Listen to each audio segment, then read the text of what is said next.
kamu. Enggak, udah 50 juta sekarang saya kirim. Saya kirim nomor rekening saya. Enggak ada dengar-dengar. Dia transfer dulu 50 juta. Tuhan aja Anda hianatin, apalagi saya. Tuhan kami. Ayo gimana? Yahweh. Jawab dulu, saya transfer dulu 50 juta. Mau datang enggak?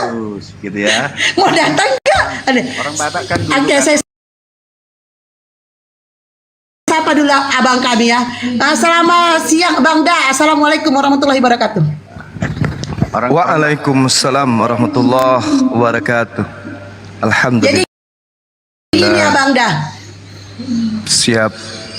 Nah, jadi dia ini Abang Da, dia mengatakan bahwa Yesus itu ada dari perjanjian lama. Dan saya minta datanya, dia malah mengalihkan bahwa kamu jangan pungkiri bahwa Yesus itu akan datang untuk kalian. Saya bilang, Yesus datang bukan untuk kami. Yesus datang untuk kalian yang menuhankannya dan membinasakan babi, mematahkan salib. Dan dia meminta datanya. Dia bilang saya bohong. Oke, saya akan tunjukkan datanya di dalam Al-Quran, tapi kirimkan saya 50 juta. Tapi dia sampai sekarang, dia menawarkan 50 juta. Tapi sampai sekarang nggak ditransfernya, Bang. Nah, ini aja Ibu barusan aja ngomong. Dia malah mau transfer aku 500.000, Bang. Masa kecil kali 500.000 ya kan, Bang? Dia minta data 500.000 dia mau transfer. Aku bilang 50 juta lah ya kan? Saja Ibu langsung pelintir. 50 kan Anda mengatakan 500.000. Saya minta 50 juta nih, saya kirim nomor rekening. Ya. Tunggu Ibu. Ini barusan aja kita ngomong. Saya tadi bilang Tuhan Yesus akan datang kembali untuk terakhir kalinya untuk manusia. Jangan dipelintir. Iya, manusia yang menuhankannya, manusia yang memakan babi, manusia yang membuat salib. Iya, bukan buat kami. Dosa Ibu. Iya, bukan buat kami. Oke, silakan Bang Juma bisa jelasin. Dosa. Iya. Jadi kalau di Al-Quran, maaf ya Bang, salam kenal Bang Sutoris. Jadi Yesus datang untuk yang kedua kali itu untuk mengusir Kristen, Bang. Oh iya. Iya, itu tertulis di kitab saudara. Iya. Jadi Al-Quran tidak perlu, karena Anda kan saudara saya tidak percaya Quran. Percayalah Bible, di mana Yesus akan datang mengusir orang-orang Kristen. Itu fakta yang sangat akurat di dalam kitab saudara saya Storius. Itu. Jadi kalau dikatakan Yesus datang mengusir, menghakimi, betul, tapi yang dihakimi itu ya terdakwa. Siapa terdakwa ini, Bang? Baca di dalam Matius 7 nomor 15 nomor 23. Itulah yang terdakwa. Diusir dia, orang-orang Kristen ini. Enyahlah daripadaku engkau semua pembuat kejahatan. Bayangkan itu, Bang. Aku kalau jadi Kristen segera ninggalkan ajaran Kristen, karena Yesus datang untuk kedua kalinya mengusir orang-orang yang memanggil Yesus Tuhan, bernubuat pakai nama Yesus, bermujizat pakai nama Yesus, mengusir setan pakai nama Yesus. Dan itu hanya Kristen. Yesus mengatakan, enyahlah daripadaku kalian semua pembuat kejahatan, aku tidak mengenal kalian. Kan gitu, Bang. Dan memang sedikit lagi, 30 detik lagi, Bang. Dan memang pada saat Yesus mengajar di dalam halaman Yerusalem, di dalam tempat Yesus mengajar, tak ada orang yang ibadah minggu, tak ada orang makan babi, tak ada orang yang tidak sunat, tak ada orang yang membatalkan hukum Taurat, dan di situ tak ada Romawi dan Yunani, apalagi orang Indonesia. Itulah sehingga ajaran Kristen itu muncul dengan pola ajaran Paulus, dengan mengatakan bahwasanya orang yang mati di atas tiang salib itu adalah orang terkutuk. Sedangkan dalam pengajaran pengajaran Yesus, dia adalah orang yang dikasihi. Inilah anakku kepada yang aku berkenan, anakku yang kukasihi. Terus kemudian Yesus mengatakan juga di dalam Yohanes 14:27, Bapa mengasihi aku sebelum dunia dijadikan. Bagaimana mungkin dia terkutuk? Karena di luar pagar Yerusalem muncul agama bernama Kristen yang didirikan oleh Romawi Yunani, yang menjadikan Yesus ini sebagai manusia terkutuk. Tapi Yesus sendiri adalah orang yang suci, makanya dia datang menghakimi orang terdakwa yang mengajarkan dirinya adalah Tuhan. Demikian, Bang, sementara. Gitu ya. Iya, datanya ada, Bang, kan? Jadi saya bicara ada data. Coba dilihat di Matius 12 itu. Matius 7 nomor 15 sampai nomor 23. Abang baca dulu, habis itu abang kasih sanggahan. Silakan. Matius 7. Kayaknya saya nggak pernah lo baca seperti ini. Iya bang, memang pendeta tidak mau bacakan itu di gereja karena itu ngeri. Ini baru tahu saya bisa cepat murtad ini sekarang kalau begini kejadiannya kan gitu kan. Dipelajari aja dulu bang. Matius 7 Nomor 15 satu perikop sampai nomor 23.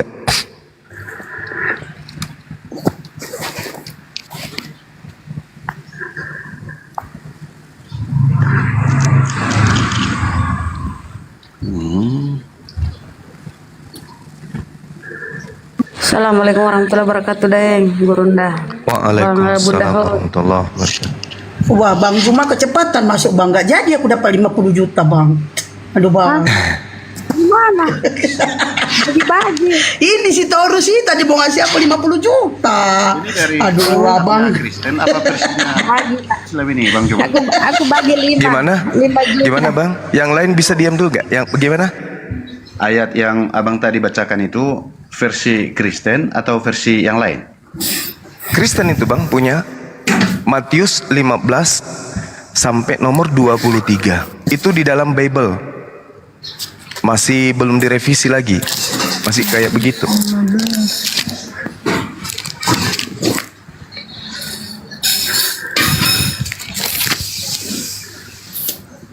Jangan ngamuk kok Bu Hilma. Bu Hilma jangan ngamuk. Santai aja Halimah. Jangan ngamuk-ngamuk. Mute dulu mute. Jangan kau pecahkan piringmu.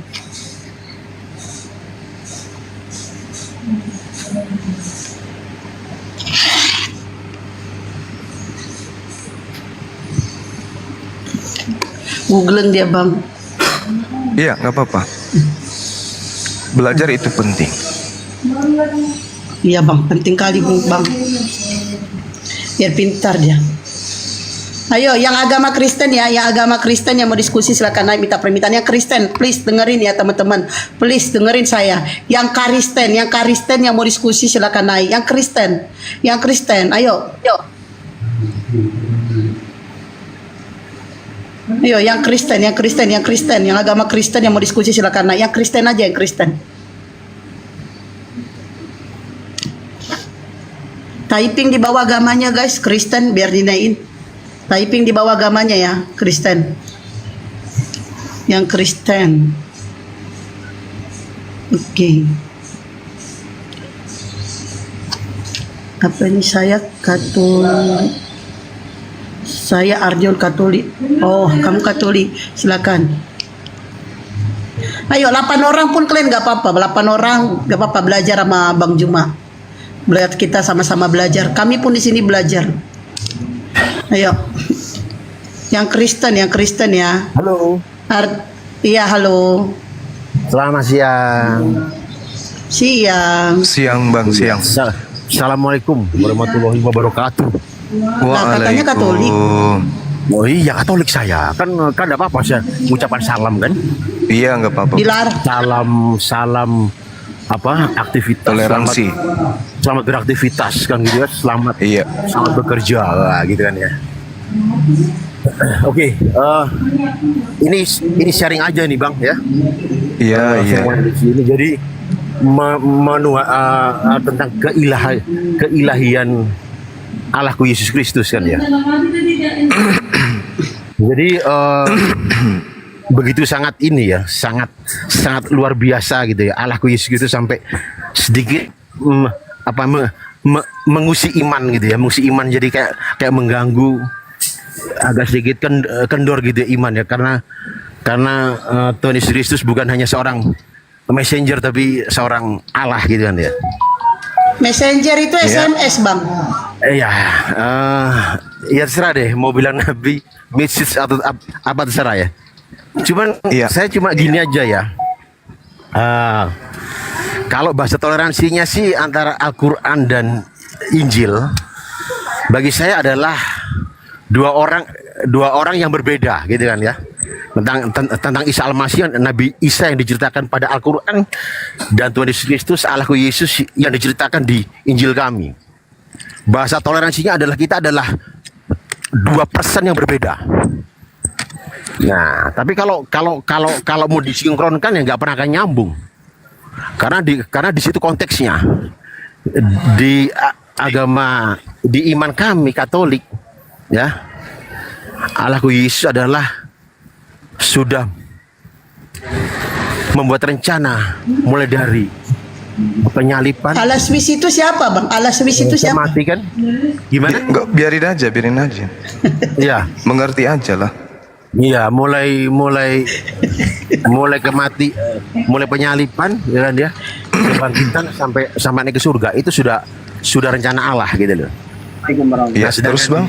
Iya, sedangkan di Al-Quran kan memang rasul yang diserupakan kan ya. Jadi Nabi Isa yang naik ke surga, kemudian ada salah satu muridnya yang diserupakan seperti kayak Tuhan Yesus, itu yang diserahkan. Nah, jadi anggap saja dua person yang berbeda. Kalau disinkronkan mana yang benar mana yang salah, waduh, nggak bakal ketemu. Karena memang esensinya beda, ya kan? Nah, jadi Oke, boleh saya tanggapi ya Bang? boleh, silakan. Oke, baik. Justru begini, saudara saya Ardian, Islam datang untuk menyelamatkan saudara dari ajaran yang justru membuahkan Anda akan diusir oleh Yesus. Makanya Al-Quran itu mengatakan bahwasanya innalladzina kafaru min ahlil kitabi wal musyrikina fi nari jahannam. Orang-orang kafir itu akan dilemparkan ke dalam api neraka jahanam. Mereka kekal di dalamnya. Apa orang kafir ini? Yesus jelaskan di dalam Matius 7 nomor 12 sampai nomor 15 sampai nomor 23. Orang-orang kafir adalah pengikut nabi-nabi palsu. Apa tanda-tanda nabi palsu? Pengikutnya memanggil Yesus Tuhan, bermujizat pakai nama Yesus, bernubuat pakai nama Yesus, mengusir setan pakai nama Yesus. Dan itu semua, kata Yesus, akan diusir oleh Yesus orang-orang ini.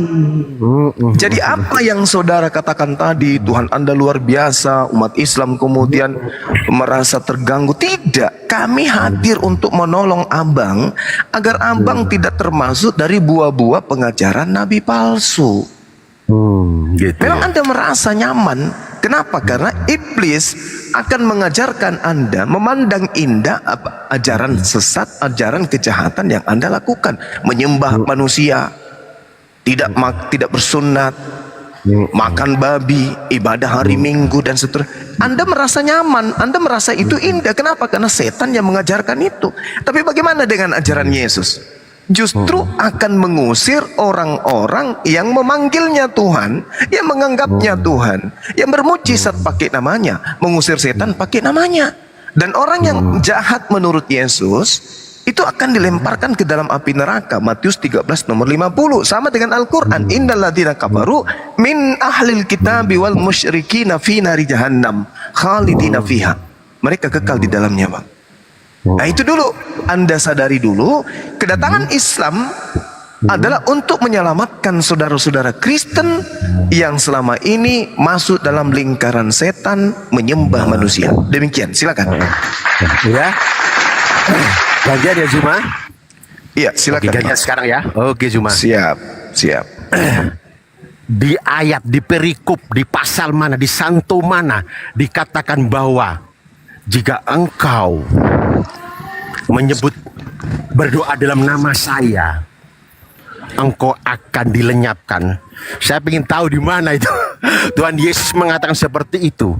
Matius 7 nomor 15 sampai nomor 23. Silakan dibaca. Tadi teman kita Storus gara-gara baca itu langsung pening dia. Langsung turun. Iya. Yes. Itu tapi esensinya bukannya seperti engkau katakan Zuma. Silakan abang baca biar kita dengar sama-sama. Jadi orang-orang yang tidak percaya bahwa Kristus adalah Mesias, orang-orang yang tidak mengimani Kristus Allah, baiknya dibaca dulu Bang. Yang tidak hidup dalam Dia. Sudah, Abang baiknya dibaca dulu. Betul Bang. Iya, saya dibaca dulu. Saya udah pernah baca, Bro. Saya Ya udah pernah enggak, kita baca dulu Ini supaya jangan ya, berasumsi iman. Itu kan Anda berasumsi iman. Itu kan iman Anda yang Anda lebih utamakan daripada Bukan dalil. dong, bukan. Saya posisi saya nggak bawa Alkitab ini. Saya ini Oh, posisi dua. susah itu. Ya. Anda menjelaskan Bible tapi Anda tidak paham Bible, itu susah, Abang. Gini aja. Susah.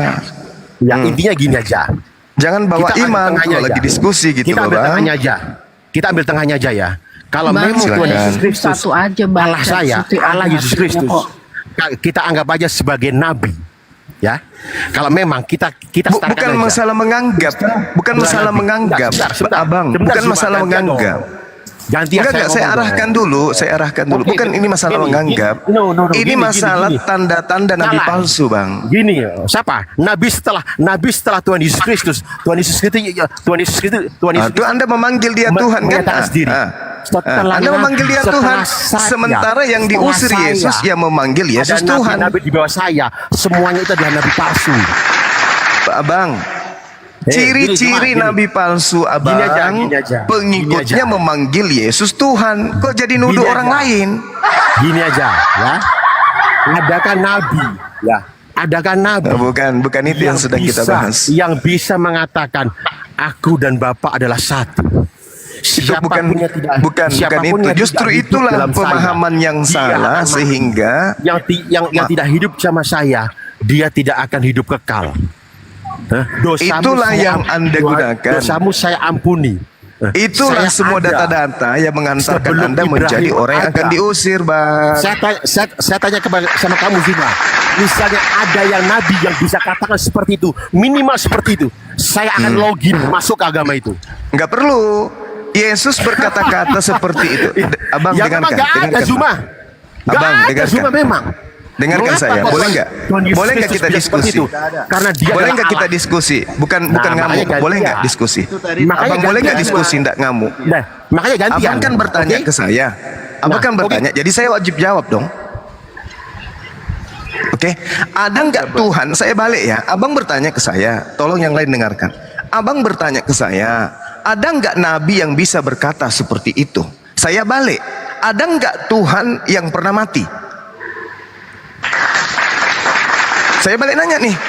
Kalau cuma nabi ya nabi, mau berkata apapun nabi, tetap nabi. Sekarang saya balik. Ada nggak Tuhan pernah mati? Tuhan bisa segalanya. Bisa mati? Bisa, toh. Bisa mati? Tuhan maha bisa. Ya bisa dong, kenapa? Itu Bang Juma Bisa, Tuhan bisa mati. baca Alkitab Dalam itu situasi versi manusia. Al-Quran. Dalam situasi Bis- manusia. Tuhan Bukan pencipta versi langit dan bumi bisa Kristen. mati. Tapi saya kira kemarin sudah jelas itu dengan Bang Ferdinand bicara. Iya, saya tanya kepada saudara, Tuhan pencipta langit dan bumi kita ini bisa mati? Dia maha segalanya. Maha mati juga? Maha segalanya. Mati juga? Pokoknya maha segalanya. Dia Saya bisa tanya, mati juga? berubah menjadi manusia. Jangan berbicara seperti orang yang linglung. Mati juga Tuhan itu? Bukan mati Tuhan yang mati, bukan Tuhan yang mati. Lalu Secara daging, berarti bukan Tuhan yang mati dong?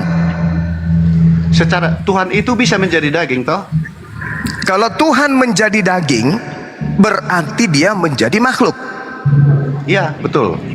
Berarti Tuhan menjadi bukan Tuhan. Loh, kok Tuhan menjadi bukan Tuhan? Kemarin kalian sudah jelas. Daging ini Tuhan. Daging ini Tuhan atau bukan? Gini loh Pak Juma. Saya tanya dulu, jangan Anda meninggalkan ucapan Anda sendiri. Berarti daging ini Tuhan. Ya, pada saat dia menjelma menjadi manusia. Oke, Anda mengatakan daging ini Tuhan. Ketika kemudian daging ini Tuhan, berarti Tuhan menjadi bukan Tuhan. Jadi saya buktikan sedikit ya.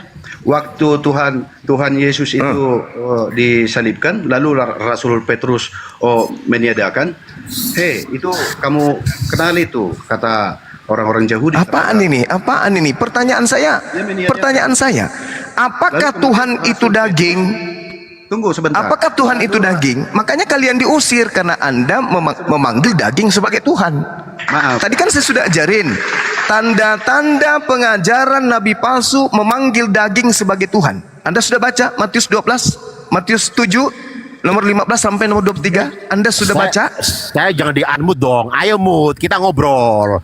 Jangan di-unmute dong saya. Ayo Apakah mute. Anda sudah baca? Tunggu dulu. Apakah saudara-saudara sudah baca Matius 7 15 sampai 23? Sudah. Intinya Apa yang tertuang di sana? Intinya Tuhan Yesus Kristus di sana adalah Allah. Sabar. Kun fayakun Tanda-tanda. Zuma. Kamu percaya kun Tanda- fayakun Zuma?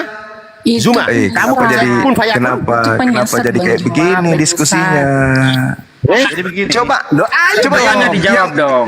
yang Itu cantik penyesat diskusinya. yang mengaku-ngaku pengikut Oke, Yesus. Anda turunkan karena Anda berdiskusi pakai iman.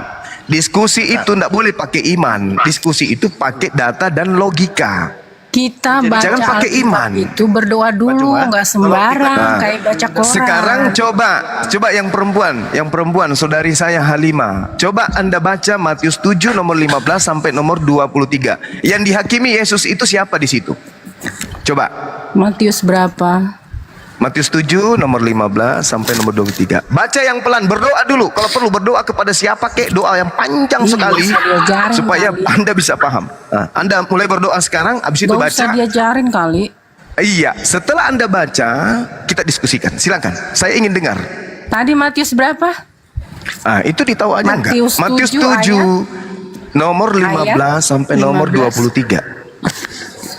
Iya, silakan baca. Waspadalah terhadap nabi-nabi palsu. Nabi-nabi yang palsu. datang kepadamu dengan Menyamar menyamar seperti seperti domba. Tetapi Oke. sesungguhnya mereka adalah serigala yang buas. Dari buahnya lah kamu akan mengenal mereka. Melihat dia. Ah, Dapatkah orang memetik buah anggur dari semak duri atau buah ara dari rumput duri? Demikianlah setiap pohon yang baik menghasilkan buah yang baik. Sedang pohon yang tidak baik menghasilkan buah yang tidak baik. Tidak mungkin pohon yang baik itu menghasilkan buah yang tidak baik, ataupun yang tidak baik itu menghasilkan buah yang baik. Dan setiap pohon yang tidak menghasilkan buah yang baik akan pasti dilemparkan ke ditebang dalam dan api. dibuang ke dalam api. Dalam Nah, api. itu kan yang Baca terus. mengaku pengikut Yesus. Baca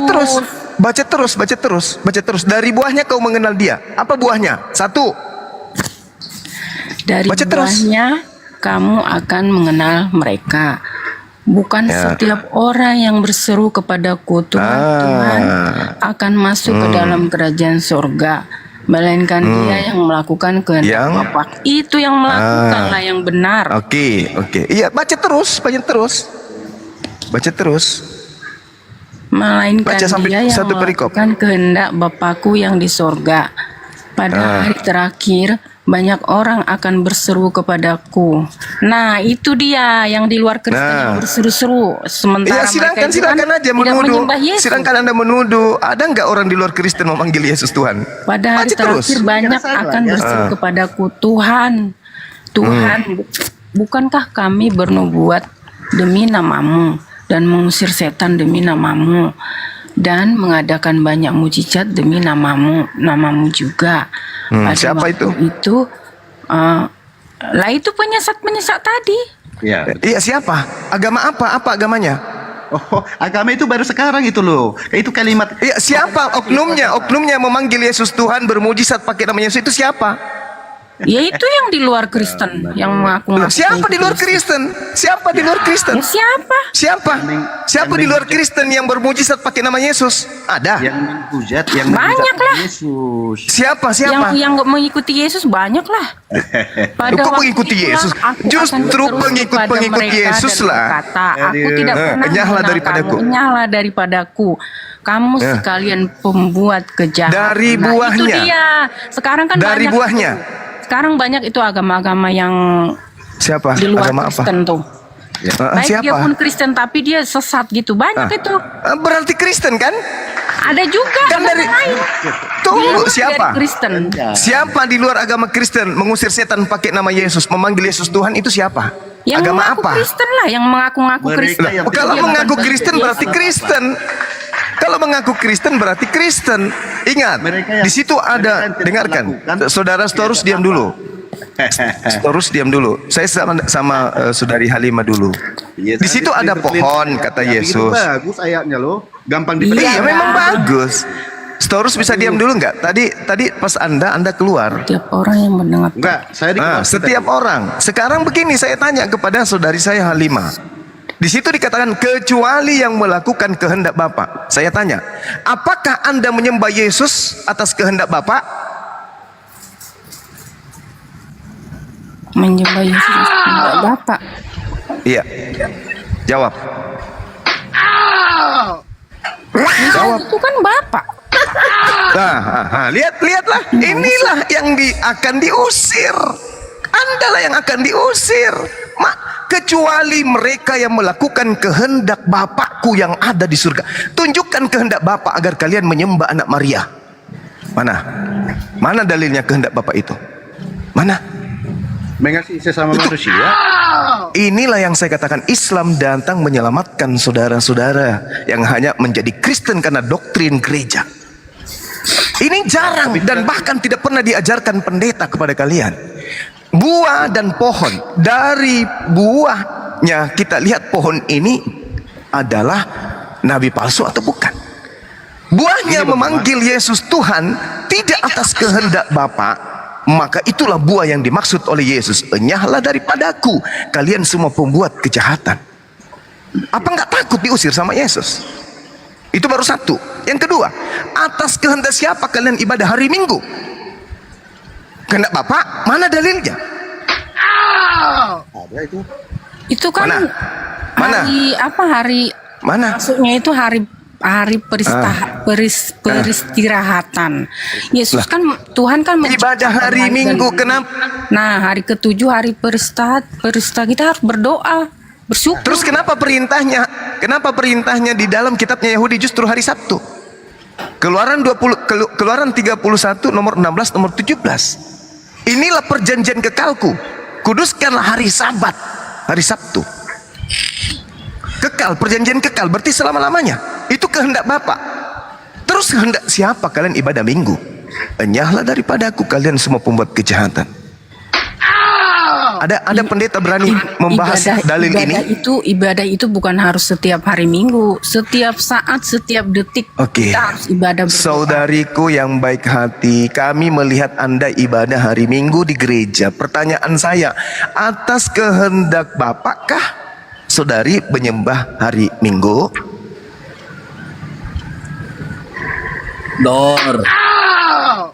Izin Pak, cuma mau keluar ya. Itu kan Sebentar. itu yang aku jelasin tadi. Ya, belajar ya saudara Storius.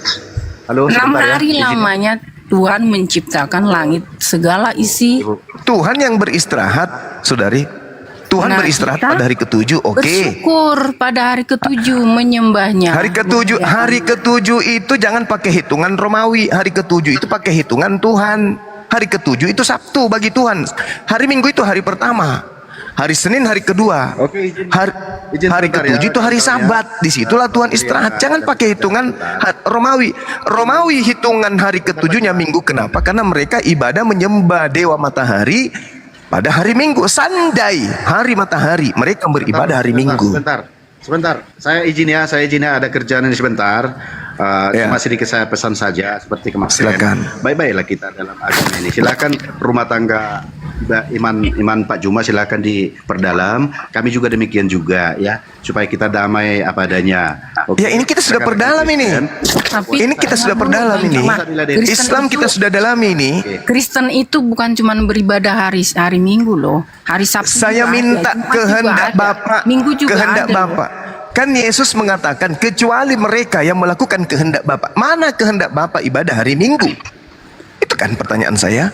Mana kehendak Bapak menyembah Yesus? Mana kehendak Bapak membatalkan hukum-hukumnya di Taurat? Mana kehendak Bapak merasulkan Paulus? Mana kehendak Bapak mengkitabkan kitab saudara? Surah-surah Paulus. Mana kehendak Bapak makan babi? Mana? Tunjukkan semua itu. Sehingga karena tidak ada kehendak-kehendak itu Anda lakukan sebagai buah dari nabi-nabi palsu, Yesus datang sebagai hakim menghakimi kalian. Enyahlah daripadaku kalian semua pembuat kejahatan. Aku tidak mengenal engkau.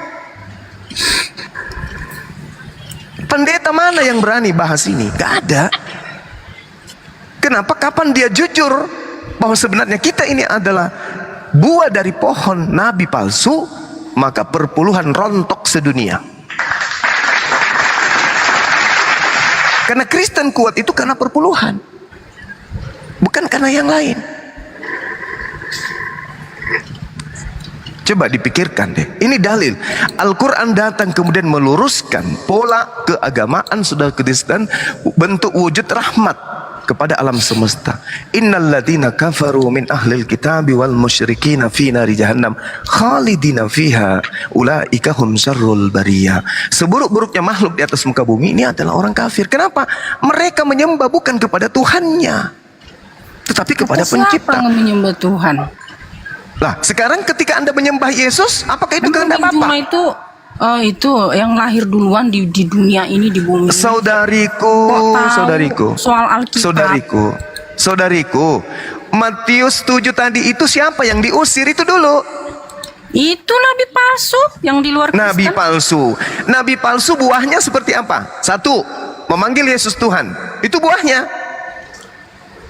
Kok nabi palsu memanggil Yesus Tuhan? Ya benarlah Yesus Tuhan.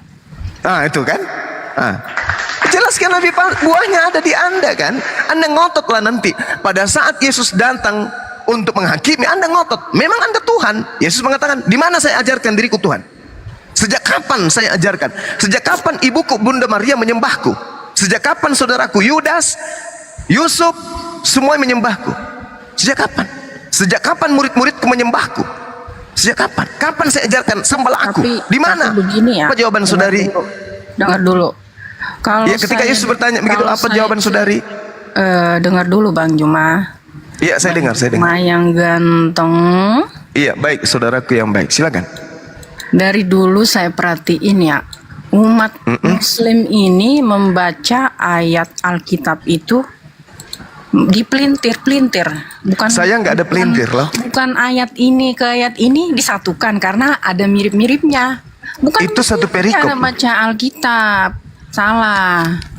Kita Loh, itu beraturan kita dari Kejadian. Kejadian Sampai dengan Wahyu. kitab Anda berapa jaraknya? Kitab Kejadian dengan Jadi- kitab orang Romawi berapa jaraknya? Berapa tahun? Gak usah lah dipelintir-pelintir Ah. Alkitab itu, Lah, gak boleh. ya kan? Kalau Anda memelintir Al-Quran kitabnya Yahudi. dipelintir, mau nggak? Sekarang begini, Mbak.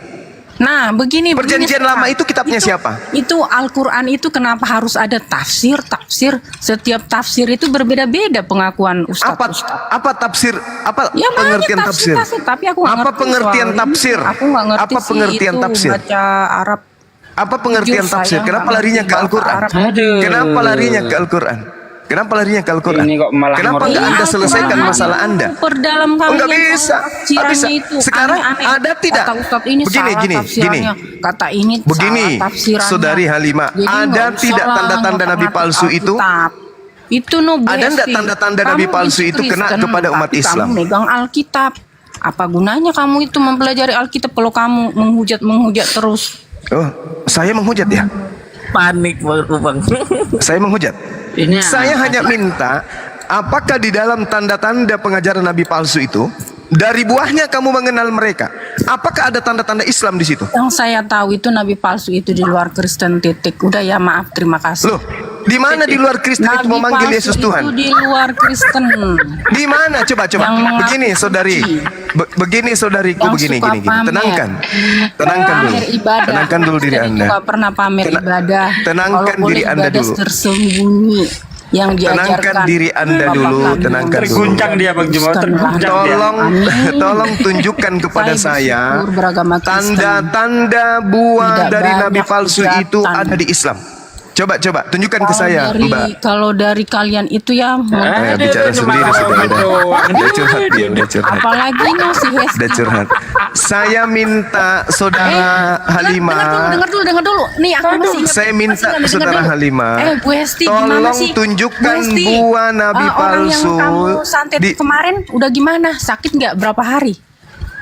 Halimah yang menggunakan nama palsu, Halimah Kemarin. yang menggunakan nama-nama Islam, saya ingin Kemarin tahu Bu Hesti nelfon tanda-tanda temen nabi pinter buah tuh, dari dia nabi mau palsu. santet orang Kristen. Udah, Bang katanya, Juma, cuma jangan ngeromet doang, bikin mati turunin aja. ya, kalau Oh, ya boleh. udahlah. Nggak ada gunanya, Bikin turunin. sampai Iya, 3 udah. hari katanya. Udah, Sudah nggak ketabok. nyambung, turunin, Mbak Blokir. Jangan begitu sih. Sampah turunin, sampah turunin. Turun. Sampah. Turunin, Itu Mbak kan Blokir. Hesti, no, Mbak aku Blokir dengar mana ini? sendiri.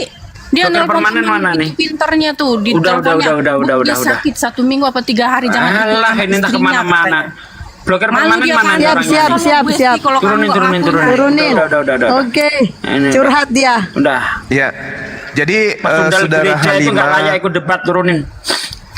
jadi saudari Halimah, Anda menggunakan nama Halimah itu untuk nyamar-nyamar Islam, itu satu, menandakan agama Anda mengajarkan Anda sebagai pembohong. Kedua, Anda ke gereja hari Minggu, colok pantat pendeta, satu telunjuk masuk ya, habis itu Anda jilat. Baru tanya ke pendeta, apakah ini rasa coklat atau rasa ee? Kalau itu rasa ee, berarti dia masih bisa dia itu diwaraskan. Tanya, apakah ada di dalam pengakuan Yesus di Matius 7 nomor 15 sampai nomor 23 tanda-tanda dari buah nabi palsu itu, di antaranya ada yang kena kepada umat Islam. Tanda-tandanya, satu, memanggil Yesus Tuhan, apakah ada di Islam?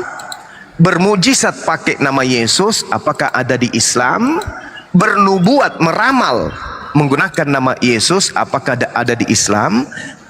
Bermujizat dalam nama Yesus, apakah ada di dalam Islam?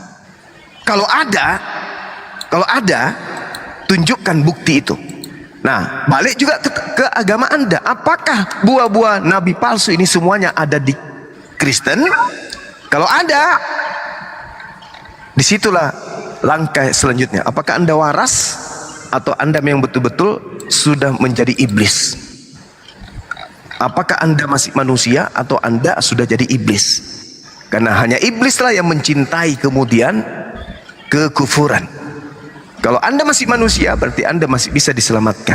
Tapi kalau sudah tidak, berarti Anda tidak mau peduli tanda buah nabi palsu yang ada pada diri Anda. Silakan Anda masuk ke dalam neraka sesuai dengan pengakuan Yesus. Enyahlah daripadaku, kalian semua adalah pembuat kejahatan.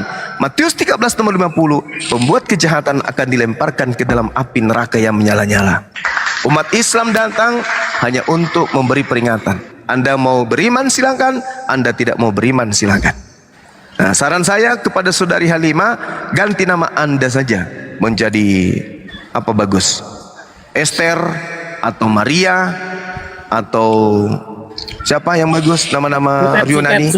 Sutet, Sapitens, apa lagi? Hah? Markona. Nama-nama ini, nama-nama. Iya, Bang, izinnya apa, Bang? Padale, Anusiati, Izinnya apa, atau Bang? apalah. Ya, silakan. Selamat siang, Jakaria, agama apa? Selamat sore, Jakaria, agama apa? Jakaria, agama apa? Islam. Walah. Evan Bentar, selamat siang, agama apa? Siang juga. Saya beragama Agama? Islam. Yang agama Kristen ya, kita mau diskusi ya teman-teman. Agama Kristen yang agama Kristen yang mau diskusi silakan naik, minta permintaan yang Kristen ya, please, yang Kristen. Yuk, lanjut Bang Juma. Iya, silakan. Jadi kepada teman-teman, iya silakan. Bang Evan, ada yang mau disampaikan ke Bang Zuma atau Mbak Sugi sebelum itu? Saya mau mendengarkan saja dulu, nanti seumpamanya ada kata-kata yang Kalau mendengarkan di bawah aja ya Bang, mohon maaf ya, biar kita naik Kristen Oke, ya. siap. Oke, Mak. Galak banget. Jadi memang susah ya. Kalau diturunkan nggak ada lawan, nggak diturunkan nyebelin, nggak bisa diskusi, apa arah ini? Nanti kalau Ada ya lah. Kalau dia turun kan kita bisa istirahat dulu. Iyalah. Daripada Boleh ngurusin jadi orang moderator ya, goblok-goblok berguna gitu. dikit ya. Oke kak. Ngakak ketawa saya Bang Da. Luka satu bukan itu bunyinya. Goblok banget. Nah, itulah dia. orang. Luka satu bukan itu bunyinya. Ini nanti. Aduh. Nih, negara Bang Juma ini perpuluhan bisa hancur ini Bang Juma nih. Aduh. Orang Pendeta nggak ada punya mobil mewah lagi nih Bang Juma, gimana nih? Lukas 1 bukan itu bunyinya. Nah ini naik lagi nih. Itu. Aduh, naik lagi dia. Dia udah naik ya itu Pak Dea. Iya pengertiannya nggak apa-apa, nggak apa-apa. Ini tadi turun sendiri Oke, dia. Lanjut. Lanjut Jangan Bang Juma. sampai kayak Lukas 1. Iya. Silakan. Jadi ketika Anda membaca Matius 7 nomor 15 sampai nomor 23, tolong tunjukkan dengan jujur, dengan menggunakan akal sehat. Ya, habis ini saya izin 10 menit untuk ibadah azhar. Ini kesempatan Anda untuk belajar dan membaca. Apakah di antara tanda-tanda pengajaran nabi palsu itu ada pada Islam? 1. Memanggil Yesus Tuhan. 2. Bermujizat pakai nama Yesus. 3. Meramal pakai nama Yesus. 4. Mengusir setan pakai nama Yesus. 4. Adakah tanda-tanda ini ya muncul di ajaran agama Islam? Atau justru ada di Kristen? Baca dengan jujur, dengan hati, dengan kepala dingin. Habis itu Anda berargumentasi. Saya izin 10 menit insya Allah. Satu lagi, Demikian. jangan bawa dogma Silakan. dulu kalau baca itu. Ya, betul. Jangan bawa dogma, jangan bawa iman. Akal dan data yang kita bawa. Kita gunakan logika sehat. Karena Anda sedang berhadapan dengan umat yang akidahnya berbeda, agamanya berbeda dengan Anda. Yang tidak akan pernah mau menerima iman Anda. Tidak mau menerima kemudian pembodohan-pembodohan gereja. Kami hanya ingin mendengarkan logika sehat dari saudara saya Kristen. Bukan doktrin dan dogma mimbar gereja. Karena kami tidak menuntut perpuluhan. Oke? Silakan. Saya pamit 10 menit. Silakan akhi diambil alih. Siap. Gimana Bang Ardian? Kita bahas Matius 7. Diizinkan untuk naik kembali. Lagi doa dulu kali Mbah. Lagi Ya, doa dulu. sama Roh Kudus.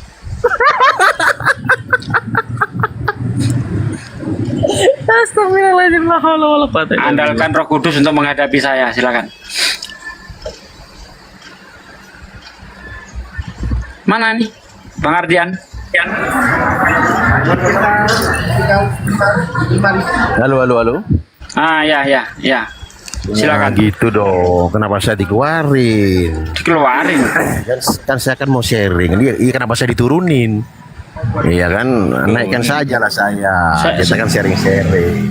Apa sih kagak ada nurunin. Oh, nurunin, dianmutin, turunin gua. Ayo dong, kita sharing-sharing. Ayo gantian kita ngomong silakan Bang. Kita bahas Matius 7 22 sampai 15 sampai 23. Silakan. Menurut Anda yang diusir Yesus itu siapa di situ? Esensinya adalah ini sekarang gantian saya ya. Esensinya adalah Tuhan Yesus mengatakan bahwa yang tidak hidup di dalam Dia, yang tidak mengimani Dia akan mati. Jelas itu sudah. Udah. Jadi nabi-nabi Tuhan Yesus sendiri juga sudah mengatakan berbahagialah kalian yang dibenci karena namaku. Nah kan ya, karena kalian empunya kerajaan Allah. Kondisi saat ini banyak yang seperti kayak gini gitu loh. Udah. Oke. Memang sudah saya komentari Bang. Oke, gantian. Jadi di situ Oke, silakan. ya, jadi di situ dikatakan bukan di ayat 22 ya. Pada hari terakhir nanti banyak orang yang berseru kepadaku Tuhan. Apakah mereka ini nggak mengimani Yesus? Bahkan mereka ini mampu melakukan mukjizat yang sangat dahsyat. Sebagaimana yang Yesus katakan di dalam Markus 16 ayat 17-18, tanda-tanda orang yang beriman itu bisa melakukan mukjizat. Anda katakan orang-orang di situ orang yang tidak mengimani Yesus. Padahal tanda-tanda orang yang mengimani Yesus mampu melakukan mukjizat. Nah, pertanyaan saya, siapa yang diusir Yesus di ayat 22 itu? Jangan Anda katakan itu orang tidak beriman kepada Yesus. Orang dia menyebut Yesus Tuhan, melakukan segala sesuatu atas perintah Yesus, atas nama Yesus. Pada hari terakhir nanti banyak orang berseru kepadaku, Tuhan, Tuhan, bukankah aku bernubuat demi namamu, mengusir setan demi namamu, dan mengadakan mukjizat demi namamu juga. Pada hari itu aku akan berterus terang kepada mereka. Mereka siapa? Tentu yang menyebut Yesus Tuhan. Itu oknumnya. Ya, aku akan berterus terang kepada mereka.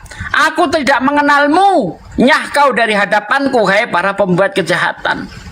Yang diusir yang menyebut Yesus Tuhan atau yang tidak menyebut Yesus Tuhan? Silakan jawab.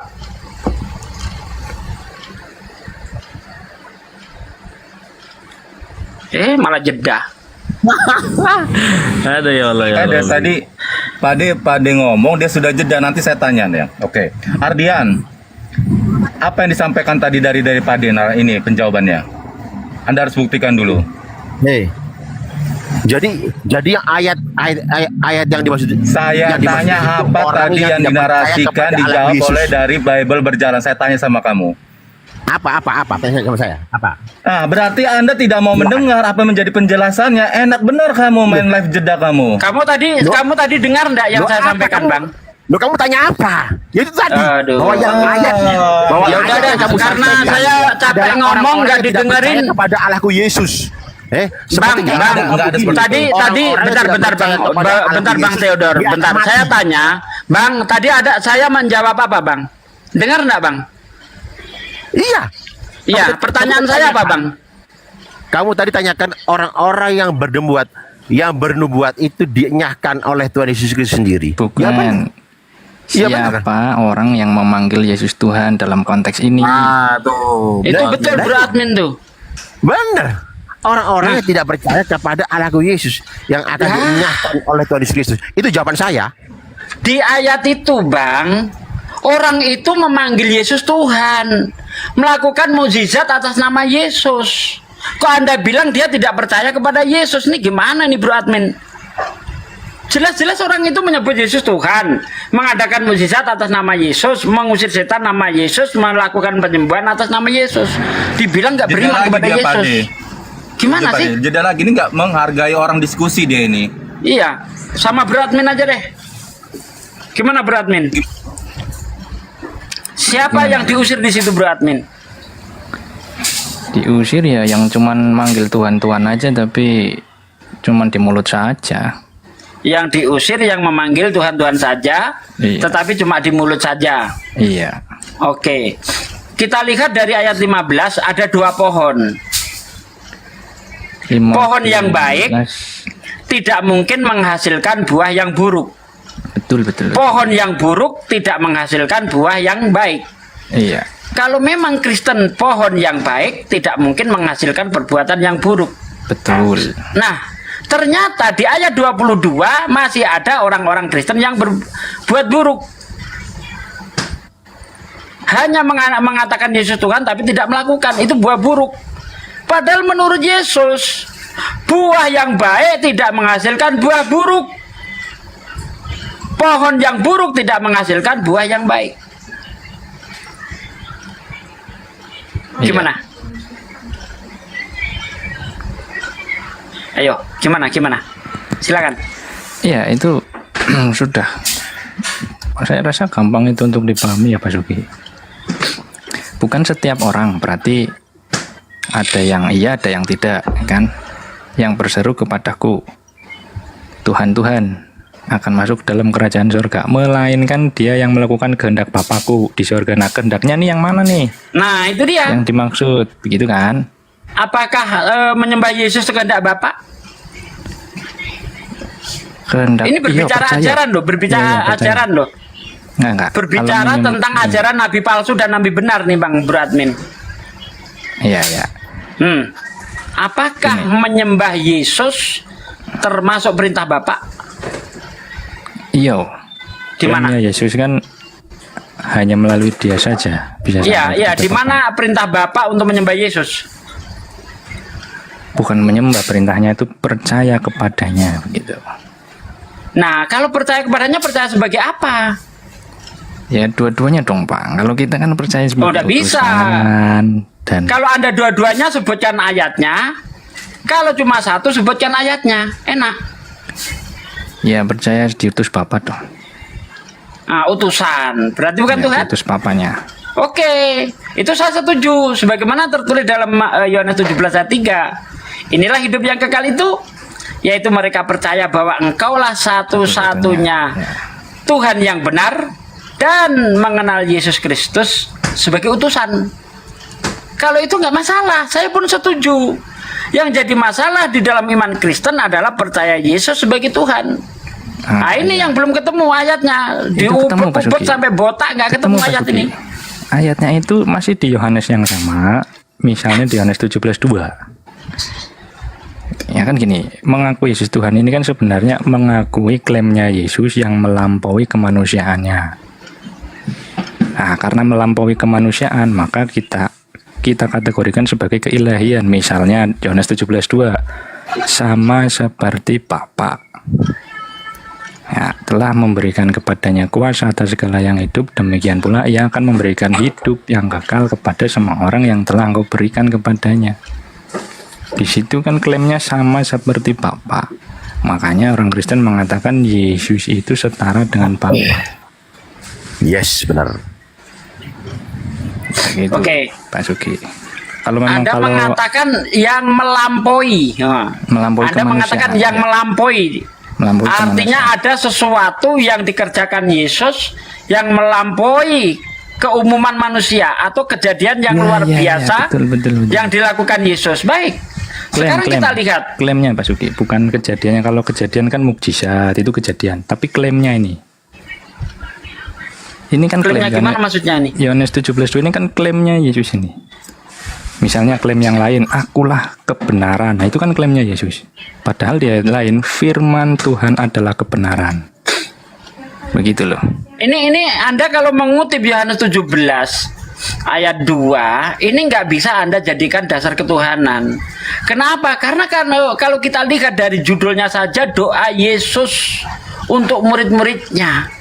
Bagaimana mungkin ada Tuhan berdoa kepada Tuhan, Bro Admin? Ya, itu kan klaimnya, Ya. klaimnya. Nah, ini saya baca ya.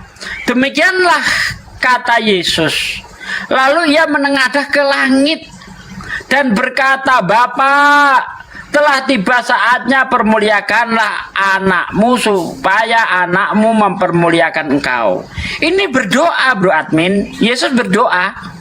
Sama seperti engkau telah memberikan kepadanya kuasa atas segala yang hidup. Demikian pula ia akan memberikan hidup yang kekal kepada semua yang telah engkau berikan kepadanya. Nah, bagaimana cara supaya bisa mendapatkan hidup yang kekal? Ini dicerangkan oleh Yesus. Bukan dengan cara menjadikan dia Tuhan. Yohanes 17 ayat 3-nya inilah hidup yang kekal itu, yaitu mereka mengenal engkau satu-satunya Allah yang benar dan mengenal Yesus Kristus yang telah engkau utus. Jadi di ayat 3 itu hanya ada satu Tuhan yang benar. Tidak mungkin Yesus adalah Tuhan yang benar. Kalau Yesus itu Tuhan yang benar, ada dua Tuhan yang benar jadinya.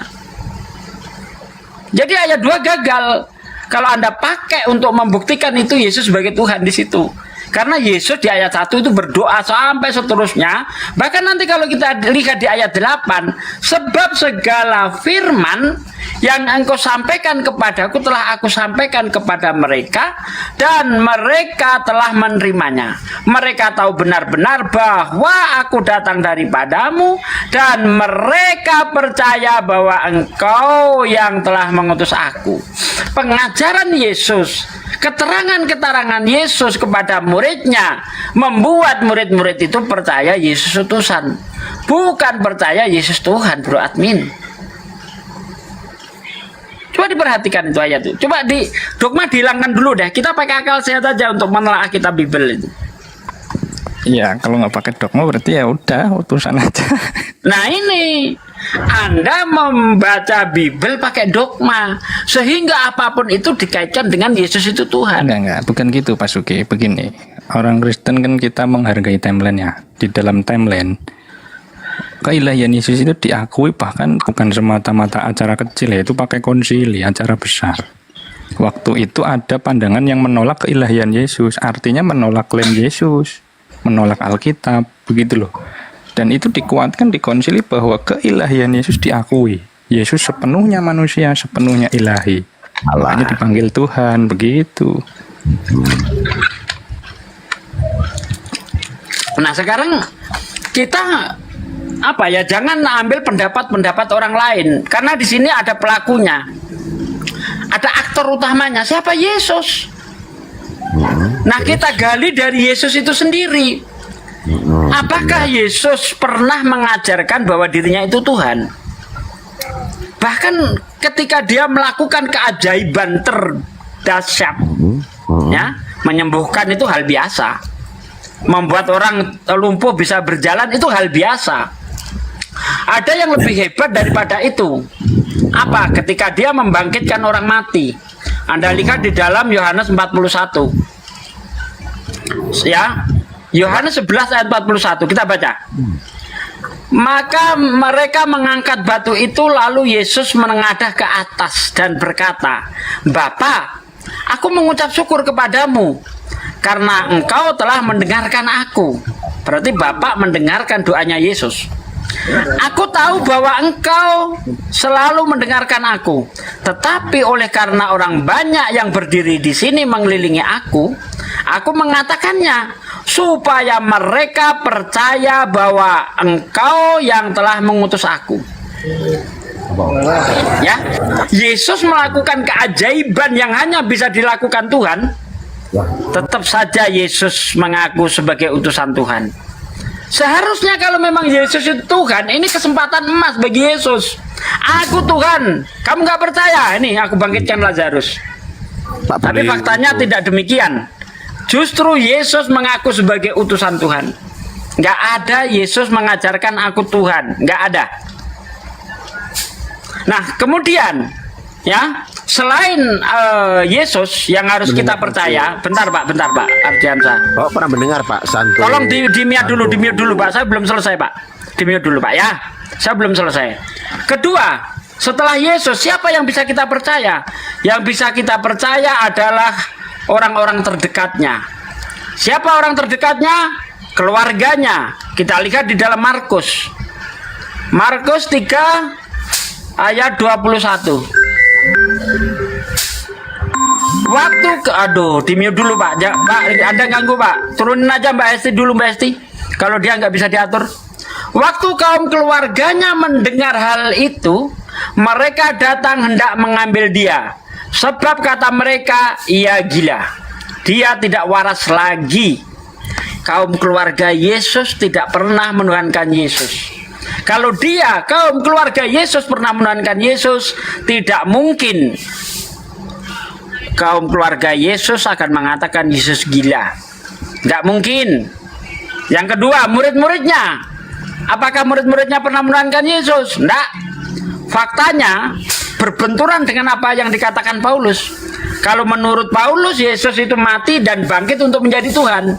Tetapi para murid menyangka Yesus bangkit untuk jadi hantu. Mana ayatnya? Lukas 24 ayat 36 sampai ayat 42. Atau 43, boleh dibaca di situ. Ketika Yesus datang kepada para murid takut dan ngeri menyangka Yesus itu hantu. Kalau para murid itu pernah menyangka Yesus itu Tuhan, tidak mungkin para murid menyangka Yesus itu hantu. Jadi Anda dapat dari mana ini? Yesus Tuhan. Ajaran siapa itu? Lanjut. Oh, mana ini anunya ada yang tadi turun? Berisik, saya suruh turunkan lah. Orang nggak mau di-mute dulu. Iya. Masuki yang Lazarus itu ayat berapa ya? Aku lupa. Yohanes 11 ayat 41 sampai ayat 43. Itu Yesus ngaku sebagai utusan loh, membangkitkan orang mati, padahal ngaku sebagai utusan Tuhan. Pak Desugi fotonya imut banget, yaitu foto waktu lulus SD itu. Ganteng kan dulu saya kan. Anak kecil juga Basuki. Silakan Bro Admin. Ya, Pak Suki, kembali ke Dia pernah ayat yang SD. tadi. Pak dia pernah SD. Silakan Bro Admin, silakan. Kembali ke ayat yang tadi. Bapa, aku mengucap syukur kepadamu itu kan? Karena engkau telah mendengarkan aku. Aku tahu bahwa engkau selalu mendengarkan aku, tetapi oleh karena orang banyak yang berdiri di sini mengelilingi aku mengatakannya supaya mereka percaya bahwa engkaulah yang telah mengutus aku. Coba Pak Suki, di sini kan mengelilingi aku, terus Yesus bilang aku mengatakannya, supaya mereka percaya. Nah, apa ini perkataan yang disampaikan Yesus? Supaya mereka percaya bahwa Engkau Bapa yang telah mengutus Yesus. aku. Iya, apa yang dikatakan Yesus? Lah ya itu. Bukan, Bahwa Pak. Perkataan itu diucapkan supaya mereka percaya Bapa yang mengutus Yesus, gitu kan? Apa perkataannya? Loh, itu bukan masalah apa perkataannya, Bang Bro Admin. Ini yang dibahas adalah perkara ketika Yesus membangkitkan Lazarus. Perbuatan itulah yang membuat yang menjadikan saksi sebenarnya siapa Yesus itu. Sebagaimana yang tertulis di dalam Yohanes 5 ayat 36. Apa yang dikatakan di Yohanes 5? Bentar Bro Admin. Saya kenapa ambil ayat itu? Karena ini referensinya sama. Ya, aku mempunyai kesaksian yang lebih penting daripada kesaksian Yohanes, yaitu pekerjaan-pekerjaan Bapa yang diberikan kepadaku supaya aku mengerjakannya. Pekerjaan-pekerjaan itulah yang bersaksi tentang aku, bahwa Bapa yang mengutus aku. Nah, di Yohanes 11 ayat 41 sampai ayat 42 itu, ini yang dibicarakan adalah pekerjaan. Karena pekerjaan itulah yang bersaksi tentang Yesus itu. Siapa sebenarnya Yesus itu? Ketika melakukan pekerjaan-pekerjaan itu, Bro Admin. Bukan masalah apa yang dikatakannya, bukan. Iya, Pak Suki. Perkatakan Yesus mengatakan, aku mengatakannya. Yesus menyampaikan perkataan supaya mereka percaya bahwa Bapa yang mengutus Yesus, kan begitu. Nah, perkataannya apa? Itu ada di ayat sebelumnya, Pak Suki. Aku bacakan ya. Di Yohanes 11:21. Ini percakapan dengan Marta. Maka kata Marta kepada Yesus, Tuhan, sekiranya engkau ada di sini, saudaraku pasti tidak mati. Tetapi sekarang pun aku tahu bahwa Allah akan memberikan kepadamu segala sesuatu yang engkau minta kepadanya. Kata Yesus kepada Marta, saudaramu akan bangkit. Nah, Marta menjawab, aku tahu bahwa ia akan bangkit pada waktu orang-orang bangkit pada akhir zaman atau pada kiamat. Yesus menjawab, akulah kebangkitan dan hidup. Barang siapa percaya kepadaku, ia akan hidup walaupun ia sudah mati. Dan setiap orang yang hidup dan percaya kepadaku tidak akan mati selama-lamanya. Percayakah engkau akan hal ini? Marta menjawab, ya Tuhan, aku percaya bahwa engkaulah Mesias, anak Allah, dia yang akan datang ke dalam dunia. Nah, di bagian klaim ini, akulah kebangkitan dan hidup, barang siapa percaya kepadaku, ia akan hidup walaupun dia sudah mati. Nah, ini yang melampaui kemanusiaan, Pak Suki.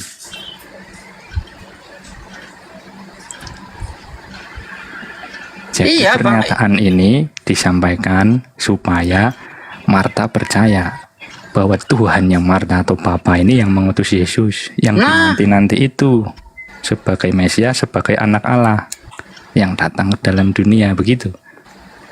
Nah, itu nggak ada masalah, memang Yesus Mesias. Nah, ya nggak ada masalah. Kalau soal utusan kan kita sudah di jalur yang sama nih. Nah, kalau untuk dogma kita nggak bisa dibuang, harus diikutkan juga. Misalnya. Tapi di ayat ini justru membantah bahwa Yesus itu Tuhan, Bro Admin. Bukan, Pak Suki, gini loh. Di sini kan ada klaim akulah kebangkitan dan hidup. Ini melampaui kemanusiaan. Begitu loh, sehingga kita mengakui Yesus itu ilahi, bukan hanya manusia biasa, tapi dia juga ilahi, begitu loh. Makanya dibaca ayat selanjutnya, Bro Admin. Akulah kebangkitan itu apa maksudnya? Ya. Dia itu Ya, maksudnya itu menyadarkan orang-orang yang tersesat ini tadi. Gitu loh. Kebangkitan itu.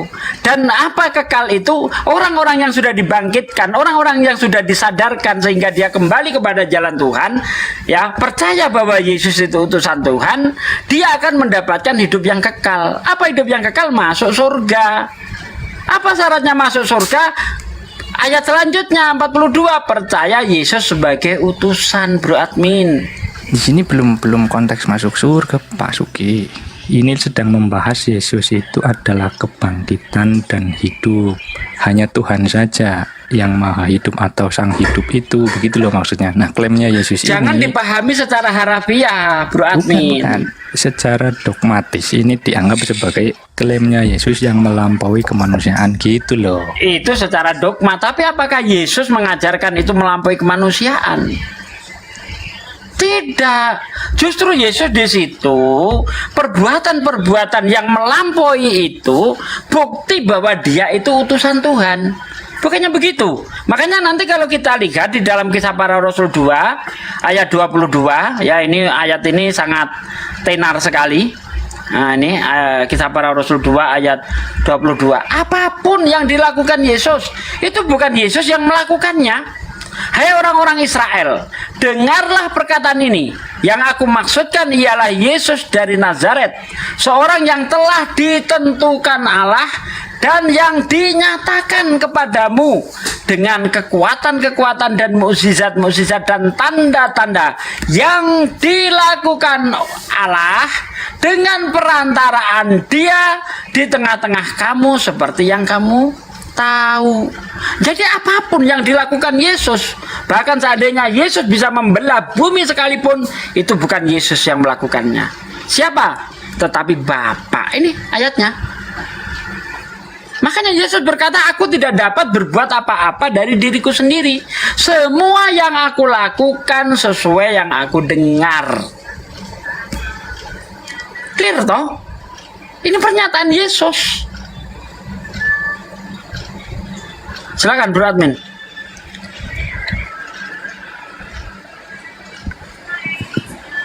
Ya Pak Suki. Aku tetap di pandangan yang tadi ya. Seputar pengakuan Yesus Tuhan atau ilahi itu memang dari klaim-klaimnya yang menurut ukuran kita melampaui kemanusiaan. Memang bukan berdasarkan teks pengakuan akulah Tuhan, gitu bukan. Enggak ada juga kan yang teks berbunyi seperti itu. Lah kan sudah saya jawab Bro Admin. Hal-hal yang melampaui itu tadi bukan Yesus yang melakukan, tapi Bapa. Kisah Para Rasul 2 ayat 22. Bukan Yesus yang melakukan, Bapa yang melakukan. Yesus hanya sebagai perantara saja. Untuk apa itu dilakukan Bapa melalui Yesus? Untuk membuktikan bahwa Yesus ini utusan Tuhan. Bukan supaya membuktikan bahwa Yesus itu Tuhan, bukan. Gitu loh. Ini berdasarkan yang tertulis. Anda bawa dogma, di sini kenanya Anda. Coba Anda, makanya tadi saya sarankan jangan bawa dogma. Mari kita telaah Bible itu berdasarkan akal, berdasarkan keilmuan. Kalau dogma iya, apapun yang terjadi pokoknya Yesus Tuhan. Dogma itu pokoknya. Tapi berdasarkan teks yang ada, apakah ada ayat-ayat yang bisa dipakai untuk membuktikan Yesus Tuhan? Nggak bakal ketemu. Oke Pak Suki. Sekarang bagaimana dengan klaimnya Yesus yang mengatakan demikian? Aku datang dalam nama Bapakku dan kamu tidak menerima aku. Jikalau orang lain datang atas namanya sendiri, kamu akan menerima dia. Itu gimana? Lah kalau dia datang atas nama Bapak berarti dia wakilnya Tuhan. Lah iya. Gimana sih? Ya berarti dia bukan Tuhan dah Bro Admin. Lah masa ada orang datang, saya datang atas nama Zuma. Saya bukan Zuma. Ya, tetapi saya diberi kuasa ya oleh Bang Zuma. Misalnya begini, ada orang punya utang, saya diberi surat kuasa. Nah, kalau saya diberi surat kuasa oleh Bang Zuma, berarti saya datang atas nama Bang Zuma untuk nagih utang. Nah, saya bukan di Bang Zuma. Gini Pak Suki, emang boleh kalau selain manusia datang mewakili manusia, Ya boleh lah. Ya nggak boleh lah. Loh, kenapa nggak boleh? Yang harus mewakili manusia harus manusia juga. Lah ya itu tadi kan Anda tanyanya Iya. gimana? Memang boleh Makanya- manusia mewakili manusia, ya boleh lah. Enggak. Loh, Memang Anda tanya boleh. begitu tadi loh. Bukan. Gini. Kan Mas Uki mempertanyakan Yesus bukan Tuhan. Yang wakil Tuhan yang harus datang itu ya Tuhan juga, nggak boleh yang lain. Lah makanya itu karena Apalagi dia itu gini loh. manusia biasa. Musa itu wakil Tuhan. Makanya dia diberi gelar Tuhan. Keluaran 7 ayat 1 Bro Admin. Lihat. Fir'aun. Ya kan? Lah ya, lihat. Lah ya, Aku beda dong. menjadikanmu sebagai Tuhan bagi Fir'aun dan Harun adalah nabimu. Betul. Artinya apa? Musa dijadikan wakil Tuhan untuk menyadarkan Fir'aun. Yesus wakil Tuhan untuk menyadarkan bangsa Israel. Ada masalah rupanya. Apa masalahnya Bro Admin? Yang Anda tanyakan apakah manusia bisa menjadi wakil Tuhan? Bisa. Musa jadi wakil Tuhan untuk Fir'aun. Yesus jadi wakil Tuhan untuk bangsa Israel. Nabi Muhammad menjadi wakil Tuhan untuk seluruh umat Oh manusia. nggak bisa. Loh, kok nggak bisa? Seperti itu Pak Sugi. Kenapa nggak bisa? Sekarang konteks Fir'aun gimana? Bagi jemaat atau pengikut Musa, apakah Musa Tuhan? Ya bukan. Bukan. Nah iya, makanya Musa menceritakan tentang masa depan. Nah sekarang saya tanya juga, Kalau bagi bagi Fir'aun mah pengikut iya. Yesus, bagi murid-murid Yesus, saya nggak tanya Kristen nih, ya. Bagi murid-murid Yesus, apakah Yesus Tuhan? Iya dong, kan dia wakil Tuhan. Enggak ada ayatnya mana? Ada murid-murid menyembah Yesus itu ayatnya mana? Kalau menyembah ada saja, perkataan menyembah ada saja di dalam terjemahannya. Misalnya banyaklah yang ayat-ayat menyembah itu, tapi maksudnya bukan itu. Klaim Yesus sebagai Tuhan itu memang murni dari Kalau di teks menyembah memang yang tidak ada. seperti itu, Bro Admin, ya itu juga dilakukan tentara-tentara nyembah Daud. Yang saya maksud bukan menyembah yang seperti itu, penyembahan orang-orang Kristen kepada Yesus. Ya, yang gimana? Itu kan Yang sebagai menyembah itu Tuhan maksudnya. dia. Nah, yang saya minta, adakah para murid itu menyembah Yesus sebagaimana orang Kristen lakukan? Ada? Ya, iya toh Pak, ada toh. Oh, enggak ada. Yang Mana ayatnya? mengajarkan perjamuan kudus kalau bukan para murid siapa? Emang Ya, di itu situ terjadi tulisan penyembahan Matius, terhadap Markus, Yesus? Lukas. Loh, Kan emang Yesus mengatakan waktu perjamuan kudus lakukanlah ini untuk mengenangkan akan daku. mengenang menyembah rupanya. Ya prosesinya sama. Ya yang dimaksud Pak Suki yang gimana sih Bro yang Admin, menyembah? nggak ada Bro Admin, para murid kok nyembah Yesus tuh nggak ada. Ayat mana coba, Yang saya ingin gimana, tahu deh. gimana? Kalau Menyembah yang misalnya enggak. Yesus itu di perahu ada yang menyembah, itu konteksnya penghormatan sebagaimana juga Daud disembah Ya. para Yang tentara. menyembahnya gimana? Yang gimana menyembah yang gimana? Ya sebagaimana Kristen menganggap bahwa Yesus itu adalah Tuhan sang pencipta itu. Coba Ada. Pak Suki perjelas lagi, menyembah sama dengan Di dalam konteks Bible ada yang menyembah konteksnya penghormatan. Sebagaimana yang dilakukan Pak para Suki maksud, yang Bang Suki maksud yang mana? Menyembah sama dengan yang bagaimana? yang menyembah sebagai pengabdian kepada Tuhan yang Maha Kuasa. Itu yang dilakukan Kristen. Karena menurut Kristen Yesus itu sang pencipta. Nah, apakah para murid itu menyembah Yesus sebagai sang pencipta? Itu yang saya tanyakan. Ya, pertama para murid sudah mengakui itu ada di cerita Filipus. Para Mengakui murid Yesus sama dengan mengakui Bapa. Percaya kepada Yesus sama dengan percaya kepada Bapa. Coba Tetapi Anda lihat. membedakan antara Yesus dengan Bapa. Nih, saya Filipus, bacakan. setelah sekian lama aku bersama-sama dengan kamu. Ya kan? Nih, saya bacakan nih Bro Admin ya. Matius 19 ayat 4. Yesus ngomong nih kepada para muridnya dan orang-orang yang ada di situ. Jawab Yesus, "Tidakkah kamu baca bahwa ia," ingat, bahwa ia, ini Yesus menunjuk dirinya atau menunjuk oknum lain? Bahwa ia, ya, yang menciptakan manusia sejak semula, menjadikan mereka laki-laki dan perempuan. Justru Yesus di sini memperkenalkan Bapa. Karena Bapa itulah yang menciptakan manusia sejak semula. Kejadian 1 ayat 26-27. Mustahil ketika Yesus mengajarkan demikian lalu para murid tetap menganggap Yesus itu adalah Tuhan Sang Pencipta. Mustahil, Bro Admin. Para murid ini para ahli kitab. Di dalam kitab Yesaya 44 ayat 24, Aku yang menciptakan langit aku yang menciptakan langit dan menghamparkan bumi seorang diri. Siapa yang mendampingi aku sehingga kami sama? Coba, di sini Tuhan berkata nih, nggak ada pendamping ketika aku menciptakan langit dan bumi. Siapa yang bisa mendampingi aku sehingga kami sama? Artinya Tuhan itu menciptakan seorang diri. Kalau di dalam kitab mereka sudah dikatakan begitu, Yesus juga menjelaskan bahwa yang menciptakan manusia adalah Bapa.